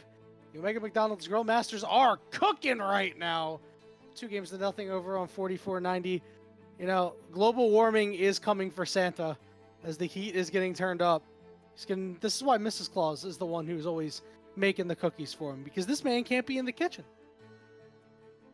No, not at all here. I think that's AI generated. Not that I necessarily have any. Yo, you cannot be using an AI generated logo for your team. It definitely looks AI generated. I mean, I could be wrong. Maybe 4490. If this is AI generated, look at me. Look at me in my eyes. If this is AI generated, I'm incredibly disappointed in you. You deserve the fact that you're down 2-0. Exactly, because I'm gonna not mince words. You look at it. Look on the Omega McDonald's Grill Master side. That's a handmade. This is a work of art. Yeah, that's a handmade logo. They've got bread on the grill. SpongeBob's fried out of his mind right now with the red eyes. Like he's zooted. He is zooted as both teams are gonna get away into this draft. And for everybody that's just joining us, I know we did get a raid from the Blue Otter League second channel that just came from the draft. Thanks. Playoffs. No, they were done that fast. Yeah, well, this one might be done pretty quickly too. As Blue Otter, everybody that's joining us, those grayed out champions, we are in full fearless format. That means that these champions are not available for the rest of this series. And if we end up going to Game 4 and Game 5, we will explain the rules that apply there. But in Game 3, you still get 5 bans. You still get to pick champions here. As we do see a Ziggs and a Yone picked out for 4490. They're pulling out all the stops. These are power picks in the meta here. That's all you gotta do. Yeah, sometimes you just got golden parachute coming in 4490. They hit break glass just in case they've broken it. And we'll see where this Tristana goes. I anticipate it'll go to the bottom lane because they pair it up with the Nautilus. I think Nautilus Tristana is, still very valid on the bot lane. Pretty much Tristana with any hard engage. Good to see Jarvan come through here. Not really a huge fan of it, actually, into this Yone, into the Ziggs. So we'll have to see what the rest of the picks are. But so far, 4490 looking very different here. We're going to lock in a Lee Sin. That is spicy. This team comps a mullet. It was business in the front with the first two, and now they got the party in the back. I mean, Game 3, no better way to go out than on the Lee Sin if you do end up taking the loss there. I like that. It's not a bad pick as well. Can kick the Jarvan away, can kick him out of his own Cataclysm, funnily enough here, and can really kind of set the tone if you can get some good insects off, if you can actually get some of these picks in with the Lee Sin. I mean, insect alley-oop into the the Yone ultimate could be a viable move here. Could seal your fate. Though. Yeah, could seal your fate here as Lee Sin into Tristana. Not as easy though, right? Can buffer that W, buffer that rocket jump, as we are seeing some mid lane bans and some top lane bans coming in. I think 4490 finally giving some respect over, but it's tough. You ban all these mid laners out. Well, now you've got to deal with top lane. Slappy Joe has had a pick and an answer for everything, and this might be the first time we see Fortnite on a traditional quote-unquote jungler in the Jarvan here. So are you sure that's not Slappy Joe going top lane? Yeah, you never know. It could just be Nautilus jungle Jarvan support with this team. The Omega McDonald's Grill Masters do like to get a little bit spicy as we head into the second round of the pick phase. And Rakan Ziggs, pretty solid composition. Yeah. I don't hate that bottom lane. You set up the Mega Inferno Death Bomb with the Rakan. You have Knockup. You've got a Charm. You've got a lot of good CC. I mean, I like the comp from 4490. I feel like we've said that 2 games in a row now, but just the Grill Masters have been able to kind of outmaneuver them every single time. Couldn't agree more, Shibby. And the Ziggs pick will allow the Rakan to roam, so Rakan Lee Sin is a very potent duo if they make their way over to a lane or catch the jungler in transition. But they're going to lock in Silas Garen. This Silas is a really nice pick here. You get the Ziggs ult, you get the Yone Fate Sealed, you get the Rakan Ultimate, Shades of Faker at Worlds. And this Garen, I don't know what the hell 4490 is going to prop up in front of this man, but I'm expecting really big things out of Slappy Joe here. This is a good pick. If they lock it in, I think this is the best you're gonna get with it. I really do. Yeah, between two worlds, the ultimate for the Aurora could spell a lot of trouble for the Grill Masters here, as they are pretty much quadruple melee. A lot of big burly men on the side of Grill Masters. These guys are bash brothering into the composition of 4490, but will be kind of tough to get onto the Ziggs here, right? Like, you've got Flag and Drag, but Rakan can peel. You've got Lee Sin kick to peel. You've also have to deal with an Aurora who we have seen can absolutely 1v5, right? Enough damage, electrocute, plus Storm Surge, plus the Shadow Flame rips through a lot of these members here, as Garen and Nautilus will be relatively tanky. They've got tank stats on them as they build more bruisery on the side of the Jarvan here. But the Sylas pick, not the best into AD solo mid laners. Like, I'm surprised that the Grill Masters have opted into it against the Yone. But maybe mid laner, maybe the Grill Masters mid laner is just like, yeah, I can do it. Doesn't matter. Like, Yeah, why we've not? been winning. We've been doing it anyways. A bevy of ultimates to steal, both Fate Sealed, Inferno, Mega Inferno Bomb. You've also got Rakan ultimate. Like, I think I would argue every single ultimate is a viable pickup for the Sylas here. I haven't really seen Sylas with an Aurora ultimate yet. So I'm actually excited to see how that's going to shake out. Yeah, absolutely. There's just bouncing around everywhere, and you're like, oh my god, where's the Sylas? He's everywhere. He's in your walls. It'll be bad news for the other side of 4490. Shibby, I have to ask you, what do you think is the pro comps pick of this draft? I'm kind of torn between this Sylas and this Garen, even though there are some good picks on the other side. Just thinking about the Nightmare Fuel, I want to go with the Sylas here. I'll take the 4490 angle. I'll do my pro comps pick of the draft for 4490. I think this Lee Sin, funnily enough, is the pick, right? This is the one that if you've ever needed a time to step up your game, you've ever needed a time to just lock in, it's on this champion. I think how well this Lee Sin does in the early game will determine how well 4490 end up taking this game or losing it here. A lot of onus is on you to make a lot of plays here. Jarvan's always going to be relatively useful, right? Cataclysm, Flag and Drag, tons of CC, tons of lockdown here. Lee Sin, you've got to work 10x harder to potentially get the same result here. Insects are going to be tough. I don't know if you even want to fling any of these guys into your team, right? Garen, Sylas, Jarvan could be really rough here. And if you're aiming for that Tristana, well, you've got to be 10 steps ahead, because Flash and Rocket Jump are very viable options. So this Lee Sin will be my pro comps pick of the draft, at least on the 4490 side. Did you say it was the Sylas, or did you say it was the Garen for the I ended up going with the Sylas just because we started talking about the Aurora ultimate between worlds and how he'll just be able to move around freely. That is very frightening. Just, something that Sylas definitely doesn't need. Now, Shibby, we have talked about the champions and whatnot, but one thing that we haven't really talked about is the gameplay. It's actually pretty good for 4490, as you mentioned, mostly because it's a pretty much full melee composition, save for the Tristana, and very all-in hard engage. But this Rakan can, rebuff that using his ultimate, and the Ziggs as well. If 4490 is able to set up, they can certainly, knock these health bars down with this Ziggs. They've got good poke. You will them down a little bit. Their hard engage is good enough with the quickness, with the Fate Sealed, to be able to actually get the job done. So 4490, I don't know about you, I think this is more pick oriented for sure. It's interesting, right? Because you do have the Ziggs over the top, can kind of contribute in every lane or every sort of pick that you mentioned, right? With that ultimate over the top here. I think it should be a kill squad of the Aurora, the Yone, and potentially the Rakan here, right? Like, that's they're going to be moving around. They'll be looking for picks. Also got a ton of mobility, right? That cannot be underestimated on the side of 4490. Their ability to get into fights and across the map is very, very good here. You've got tons of mobility for 4490. They've got to use that to potentially pick off the Garen, pick off the Sylas. Slappy Joe, an affinity to just kind of stick in the side lane and not really care about his team. I'm sure he's taking Flash Ignite here, if not Flash Ghost. I don't think we're going to see a TP on the side of Slappy Joe here. I don't think that's his responsibility. I don't think that's what he was designed to do. I don't think that's why he's on this team.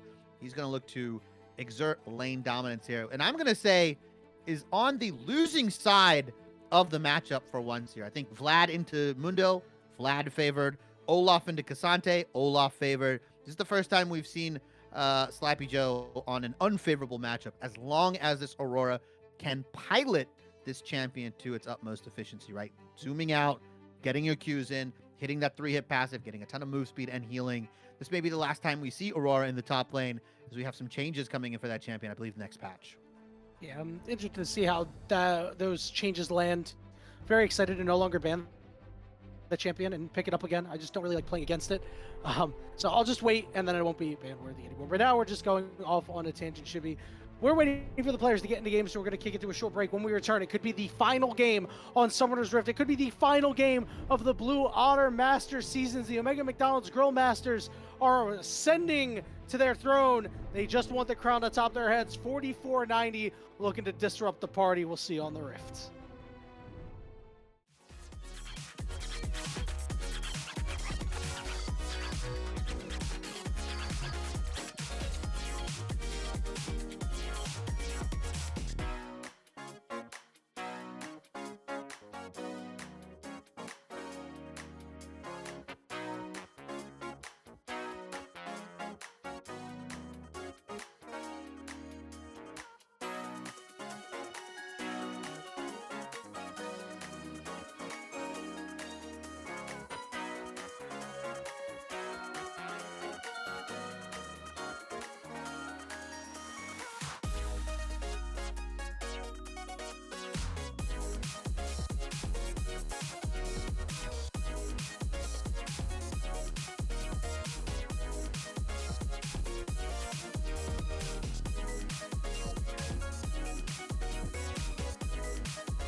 All right, everybody, we've made it to Summoner's Rift for what could be this final game, this best of 5 series between the Grill Masters and 4490. Already pings coming down onto the bottom side.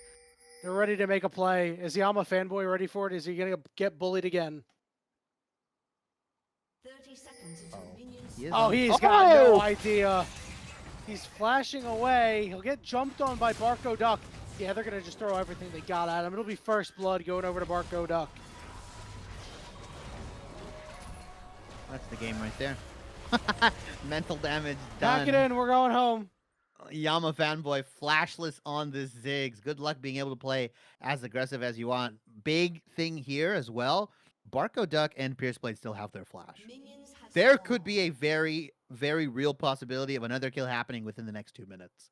And Yama Fanboy could just be out of this game. Like, the reason you pick Ziggs in the bottom lane is to have Look constant where he's shoves. standing. Look where he's standing. Yeah. Look, smart. You've learned your lesson. The shock collar has been The effective. mental damage. Yeah, the mental damage from the last game, too. I kind of thought that maybe that would, give him pause about doing that against the Nautilus, but as you said, the shock collar, quite effective. Both junglers starting on the top sides of the map here. Tristana has a long sword, which means that when he engage in the bottom lane is liable to go crazy, as the Tristana can certainly find a way to get kills. Question is, will Slappy Joe just give his life for CS on the top side? Zach needs to tank the hook, right? Like, that's the realistic. He either starts WE, tanks the hook, and then E's back to Yama Fanboy. If Zach doesn't tank this guy's gonna die. Like, straight up, Yama Fanboy does not have flash. As a support, you give your life bar, you give your HP, so that your AD carry can farm. And pretty much how bot lane's gonna go, at least for the next 5 minutes or so.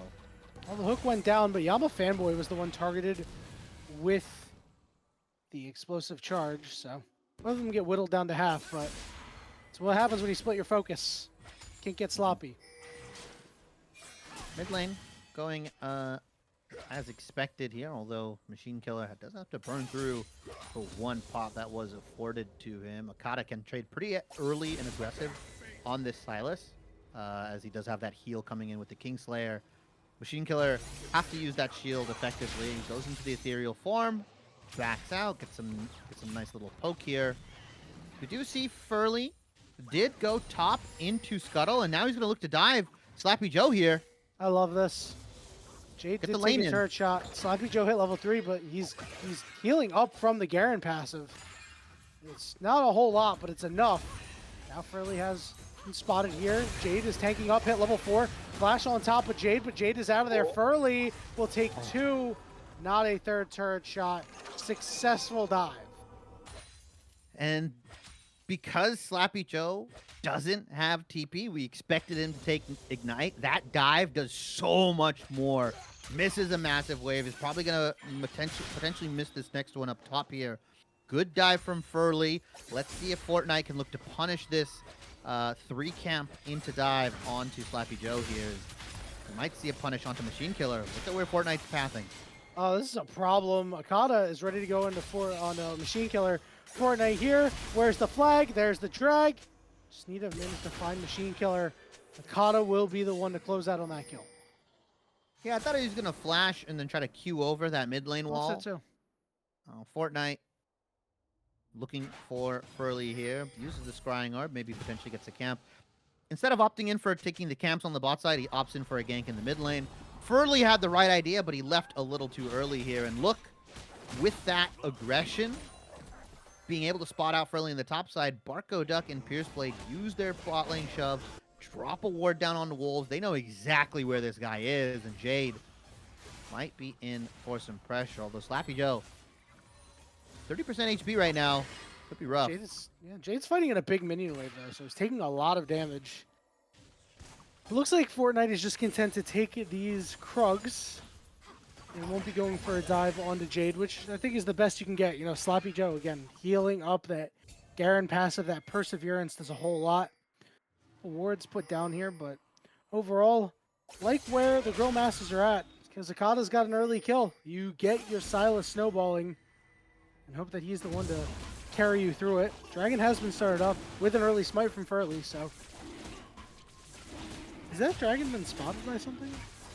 Okay, no, it was Lee Sin's Q. It was Lee Sin's Q. And Yep. Okada just gets a kill in the mid lane. Yeah, hit level 6. Use that EXP advantage. He just hit level 6, Shibby. Yeah. He was level 5. Oh, he was level 5. Yeah, you're right. He just hit level 6. He didn't even kill him with a level just 6 won. stolen. Yeah, Fate Seal. He just haymakered him in the face here, and it's not how this matchup is supposed to go. Yone and 80 solo mid laners typically have a much better time into the Silas here, but playing a little bit disrespectfully. That extra gold, like you mentioned, the extra damage coming in from Okada has tipped the matchup in his favor. 24 to 1700. It's a 700 gold lead on your mid laner. If you're Silas, you're feeling damn good about that. Akata 2-0-1. The carry pants. He's wearing them for the Grill Master. Oh yeah, they fit perfectly too. Shiggy. Yeah, yeah. Zach is we'll gonna see. go away. Oh, he's gonna hop back in. That's kind of crazy. And he hops away. Yeah. Yeah, he had the battle dance ready, right? He can go back and forth, back and forth. Dragon does go over to 4490. Let's see if they flip this fight at the Grubs. Instead, gonna end up getting both objectives here. Yama fanboy. This is fine. Flash does get expended. The guy has not had Flash since the game has started, by the way. No. Yeah, he is. It's been a rough showing for Yama fanboy, but as long as he can stand tall and hang in there, he will have the scaling. And I like that you mentioned that they're gonna get both objectives here because typically it's a trade, but not so. And Akata's gonna head to the bottom side. Remember, Akata can have any of these ultimates if he wants. He's going all the way in for it. He hasn't stolen an ultimate away. He will take the quickness to get the charm down. And Jade is here, but not able to do anything more. It's a 2-for-1. 2-for-1, and Jade burns the TP, and that's going to give some much-needed alone time on the top side for Slappy Joe, who's having a bit of a rough time in that Aurora-Garen matchup, 51-59 CS. Furley is here to cover it. I don't know if he'll be able to stop. Uh-oh. Oh my god, Slappy Joe's just going for it! And he drops the Demacian Justice on his face. A solo kill on the Furley. Machine Killer is here to make Slappy Joe pay for his crimes. Will Slappy Joe manage to get a plate? Doesn't look like he will. He'll just focus the wave. He will. Oh, I thought he was going to get another minion. Sad. Yeah, unfortunate. Good kill from Slappy Joe there. Unfortunately, Furley does not respect the Demacian Justice. That's just what you can do with Garen when you hit level 6, by the way. Flash E into the ultimate, and that Ignite's going to tick over and kill Furley. Unfortunate, as Jade is going to come back to lane and wondering why his Garen has a kill, and he's going to be questioning Furley pretty aggressively. Do you see a bit of a lane swap? I wouldn't call it a swap. These guys, both solo laners, just ended up picking up each other's minion wave. They'll probably swap back pretty soon. But overall, a closer game than we've had between these two teams. As I say that, Yama fanboy, have you learned nothing, my friend? Yeah, he's just dead. Barco Duck picks up yet another kill. Kill number 3 for him. The mid laner's got 3 kills. The AD carry's got 3 kills. Your Garen, got a kill in a really horrific matchup. The only thing you really lost was those grubs on the top side. Will be a teleport coming in from Yama fanboy here. As Zach has spotted out Pierce Blade. Yama fanboy not really losing too much from that, and Furley is on his way, but so is Fortnite. Knockup is there, and they will take out Zach with ease. Akata forces the flash out of Furley. Now is the Dragon's Rage available? Maybe if they want to make a play down here. Ooh, I thought that hook was going to hit So here. close. Slappy Joe is... What the hell is going on up here? The man's proxy. You sound so disappointed. You're just like, what is happening? What is this? Is bot lane? She's... Fortnite's here. At least Furley is holding. And he is holding big time, taking his recall. So, Yama fanboy's at least allowed to survive. Meanwhile, Slappy Joe and Zach getting a little chippy. But Jade is on the way. Slappy Joe's just trying to break angles, trying to keep Aurora away for as long as possible. I really like this. He's going to chase down Zach. But Furley is now here to bail him out. I like that Jade uses the Between Worlds, but surely Slappy Joe does not win this fight. He will not be able to get his ultimate off. Wouldn't have gotten the kill anyway, but took up a lot of their time. As one of my favorite players would say, Yanni, ice up, because those ankles are absolutely broken. What on ankles? the side. They don't even exist anymore. Yeah, the cartilage is gone. Yama fanboy is gone. And they're just going to take advantage of the fact that Zach has been off the map, off the bot lane, sorry, for an extended period of time. I will say this. The Grill Masters have very easily identified a win condition. Anytime Zach is not bot lane, we win. Akata mistimed the abscond abduct, and he does die for it. The dragon is up. The grubs are coming up in just a moment here, so looks like Furley and Zach might head up here, secure these grubs. You do have a Ziggs, you do have a split pushing Yone, so those are very good, but I think they're just better takeaways. Yeah, I mean, you don't want to give Garen any of these. As I say that, he's coming in, he's rocking up with the ultimate. And Zach is silenced, which means he's stuck. We'll be able to get over the wall. Teleport coming in here from the Silas as Machine Killer has put himself in a really bad spot, and he's now going to get converged on by everybody, and Akata is going to get the kill. Well, we do see 5 members on the top side, so you know what this means? Yama Fanboy is safe to farm, as they already have pings going down onto him. Will he just give his life for this turret plating? At this point, it's tough. Worth it, I think, Yeah, based you off got of to. how much he's worth or how little dead. he's worth. He's dead. He's dead. He's dead. He's completely dead. He's gonna get hit by this. All right, gonna let's see the flash. satchel charge. All right, he did flash. Looks like I guess he must have used the satchel charge on the wave then. We'll be able to survive, live to fight another day. Fortnite is in position to try to go in. Good flash for the knock up there. Jade's able to just hop out. No knock up for Zach, but will land the charm onto Fortnite. Fortnite getting low, forced away, and Akata more like a cutting the wave right here. It's not going to do any damage to it. It'll just steal between worlds and get away as Ziggs once again dies in the bot lane. Yeah, this is bullying. I told you it was bullying. It's so tough because the Grill Masters have just every time they've seen Zach not with Yama Fanboy, dive. Like the eyes get red and it's just dive, kill this 80 carry. And Yama Fanboy has been an unfortunate byproduct of these support roams. Machine Killer might actually end up in some trouble here. He's gonna snap back to his ghost. Here's Blade and Akata, 2v1ing right now. Zach is here. And there's not really much else that can happen, although it's a 4,000 gold lead for the Grill Masters here at around the 13-minute mark. This might be one of the lower gold leads we've seen up to the 14-minute mark. There was 10,000 game 2. I think it was 5,500 in game 1, sorry. So this might be the closest one we've seen between these two. Yeah, it's not completely over for 44.90 just yet, but I was expecting them to show a little bit more, especially in a series where they're down 2-0.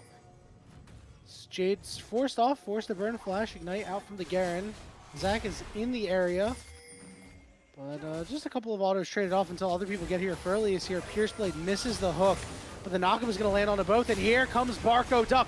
Double knockup on top of it, and it's just relentless coming out from the Grill Masters. Fate sealed, blocked away. Akata just got to get a little bit closer. Abscond, abduct, take him out.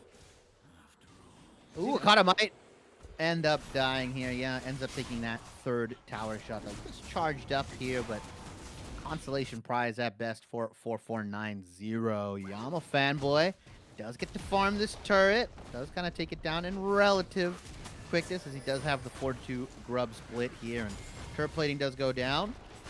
Might be able to push one more wave before he does have to dip out if he actually cares about his life. I mean, at this point, you don't. You still haven't gotten a kill, so you may as well just keep going. But it looks like he'll just back up and leave this turret up.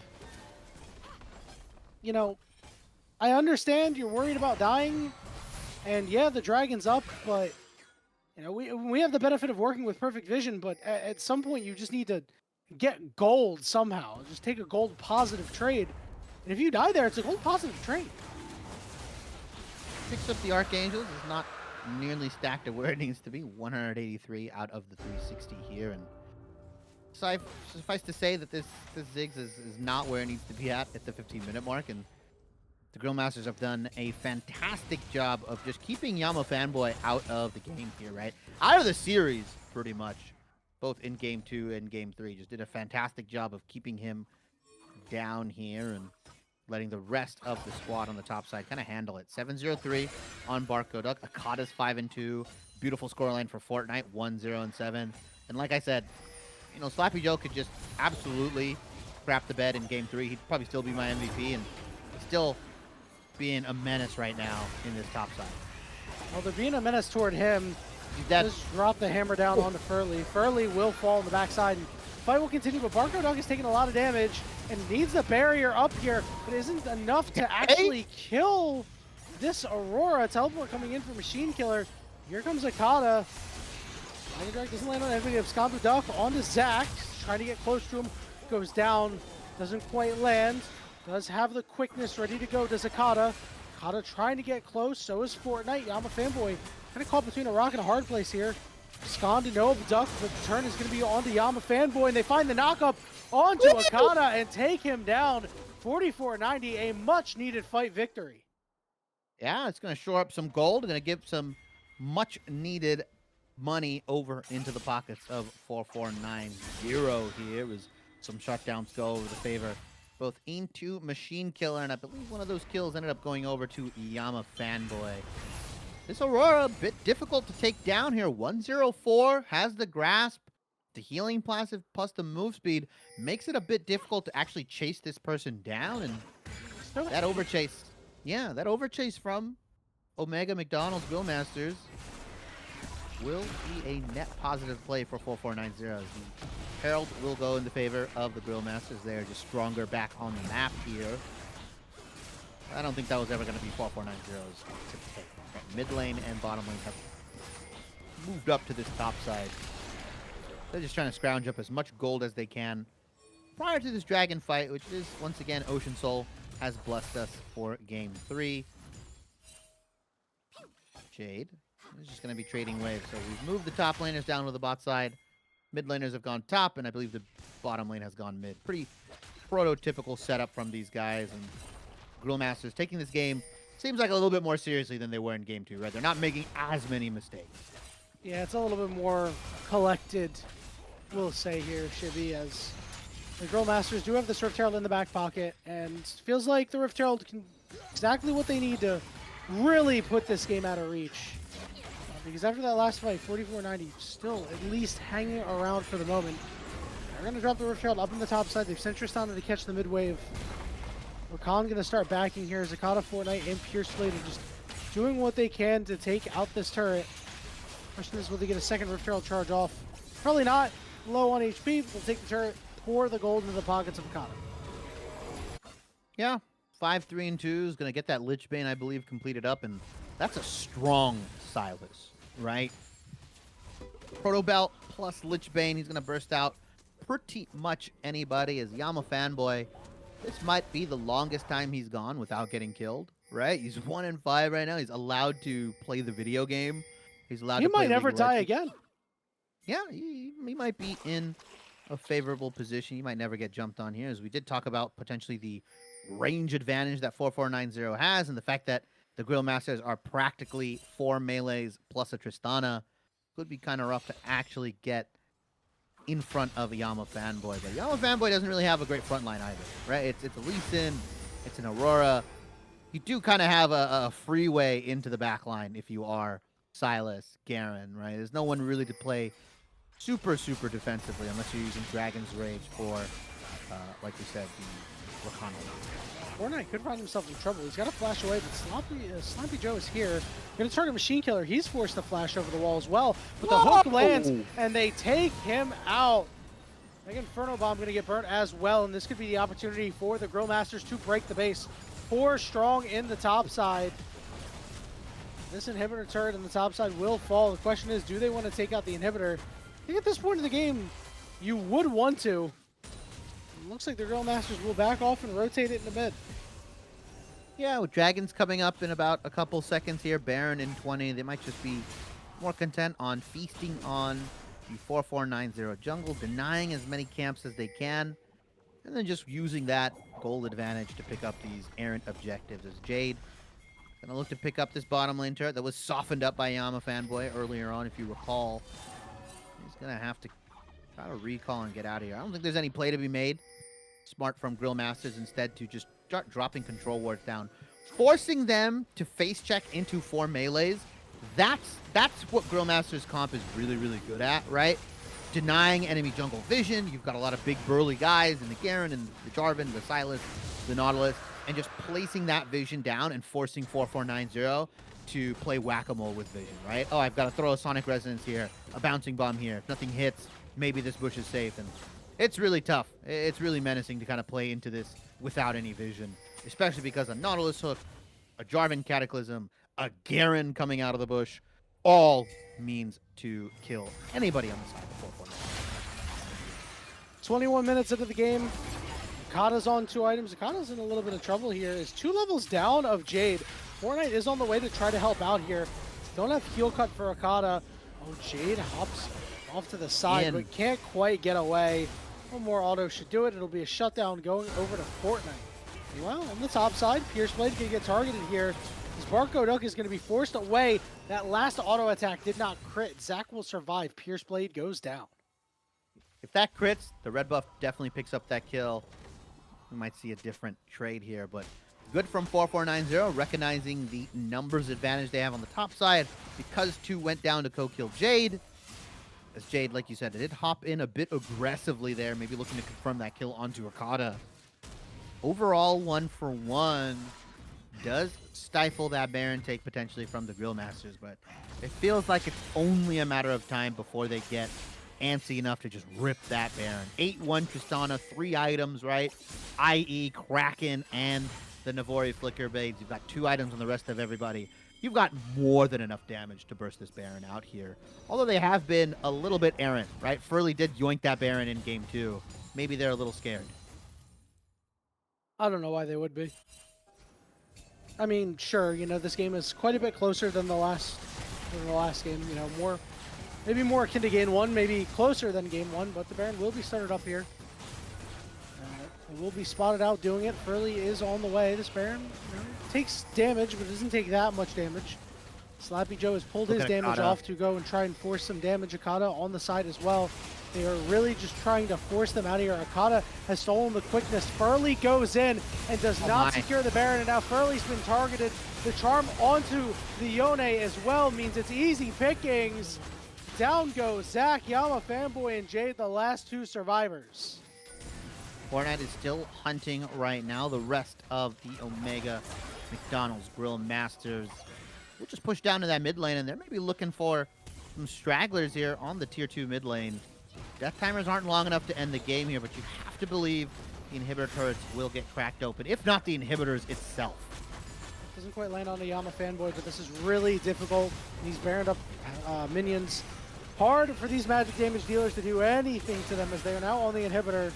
Jade gonna get knocked up with the Nautilus ultimate, that depth charge. Coming off to the side, Slappy Joe gonna get knocked up. I wonder if they'll just let him die.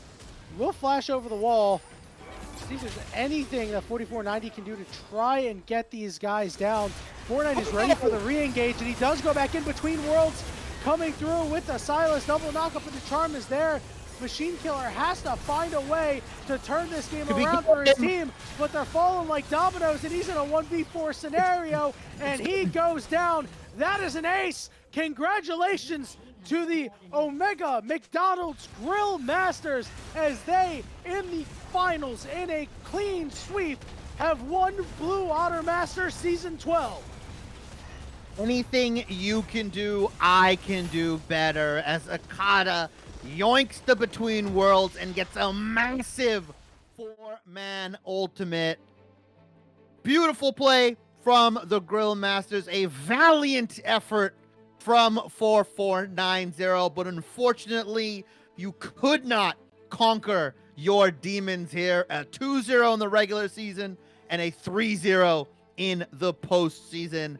The Omega McDonald's Grill Masters, like you said, Yanni, will be your Season 12 Blue Otter League Masters champions, and they have the prestigious title of the first full Fearless champion in BOL Masters here. You can hang your hat on that. You may not be the first BOL Masters champion, but you are the first full Fearless BOL Masters champions, as teams of the later years will look upon you and be like, man, only if I was the Omega McDonald's Grill Masters, as we get that post game here. And everybody else was too scared. Yeah, you know, this is the fearless winner. And I just want to point out, Procom's pick of the game, by the way, Silas, you know, just saying, you know, didn't have the prettiest score line, but did do the most damage and obviously made crazy impacts in that fight. We're going to kick it to a short break while we go grab a member of the winning team for an interview. We're not sure who we're grabbing quite yet, but once we get back, you'll know. We'll see you in a second.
Hello and welcome back, everybody, to the BOL Masters Grand Finals. I am here joined by the mid laner and the support of the victorious Omega McDonald's Grill Masters, mid laner Akata and support Pierce Blade. How are you guys doing? Pretty easy victory 3-0. Was this the expected result? Yeah. I think so. I think it was the expected result. Yeah. I think we knew we were gonna win. I don't know how the series score is gonna go, but Did you expect it to be, I hate to use this word, did you expect it to be as easy, right? Because I felt like games 1, 2, and 3 went pretty dominantly in your hands. I don't know about Pierce, but honestly, I didn't expect it to be this easy because Yeah. they kind of leveled up in their playoff run, and I was looking at the post game screenshots. I was like, damn, okay. 'Cause, when Yeah. we played them, it went very easy. So something turned on for them in playoffs, but. Yeah, I Yeah. was told from Lone Reed that to spam games to be ready, so that because like the support was supposed to be very hard. Apparently, it was like giga gapping with the jungle. So Lone Reed's like, we gotta work together. Fair And enough. then Yeah, I will say, Pierce, it really looks like you guys work together to absolutely destroy Yama fanboy's will to live. Yeah. What? Yeah. So I need to understand, was this something that you guys scouted out, or were you guys just taking advantage of the fact that Zach was like roaming off the map a little too long, right? Was it like, okay, Zach likes to roam a lot, we're just gonna dive Yama fanboy, we're gonna get into this bush, then we're gonna get into that bush, then we're gonna get into his walls, under his bed? Or was it something that kind of developed as the series went on? Like, hey, Zach is just roaming too much. This guy's just dead on repeat every single time. I think it wasn't so much that the recon was, or like not recon, the support was roaming. It was more that like they would put themselves on staggered recalls, and then it was just kind of like the killing behind the tower and all that, and the amount of times that we could do it was just them not respecting it. And then like because they're on staggered recalls, like support, unless he wants to sit around and just wait, he has to kind of walk away. So I would say it's really telegraphed. Um, the amount of times that we did it in the games was just kind of just having fun at that point. Yeah. But yeah, no, it was really fun to do. It was one of my favorite things in all of League to sit behind the tower and just kill them on the walk back. So Yeah. You did it. You did it. On stream as well, which is even crazier. I do want to talk about this being the first full fearless season of BOL Masters. How was your experience with it? Is it like one of those things where now you only want to play full fearless? You guys must have competed in some standard formats prior to this. What's kind of your takeaway with everything? Like, did you ever feel like you guys were challenged enough in draft in the playoffs? I know your games were kind of like 3-1s in playoffs, 2-0s for the most part in the regular season. Did it feel that much different, or did is there a preference? Do you love full fearless? What's the overall decision for the McDonald's Grill Masters? I liked it. I also I coached a team in the Emerald League, and I know draft cupping for it is a lot harder, but like for the McDonald's one, like I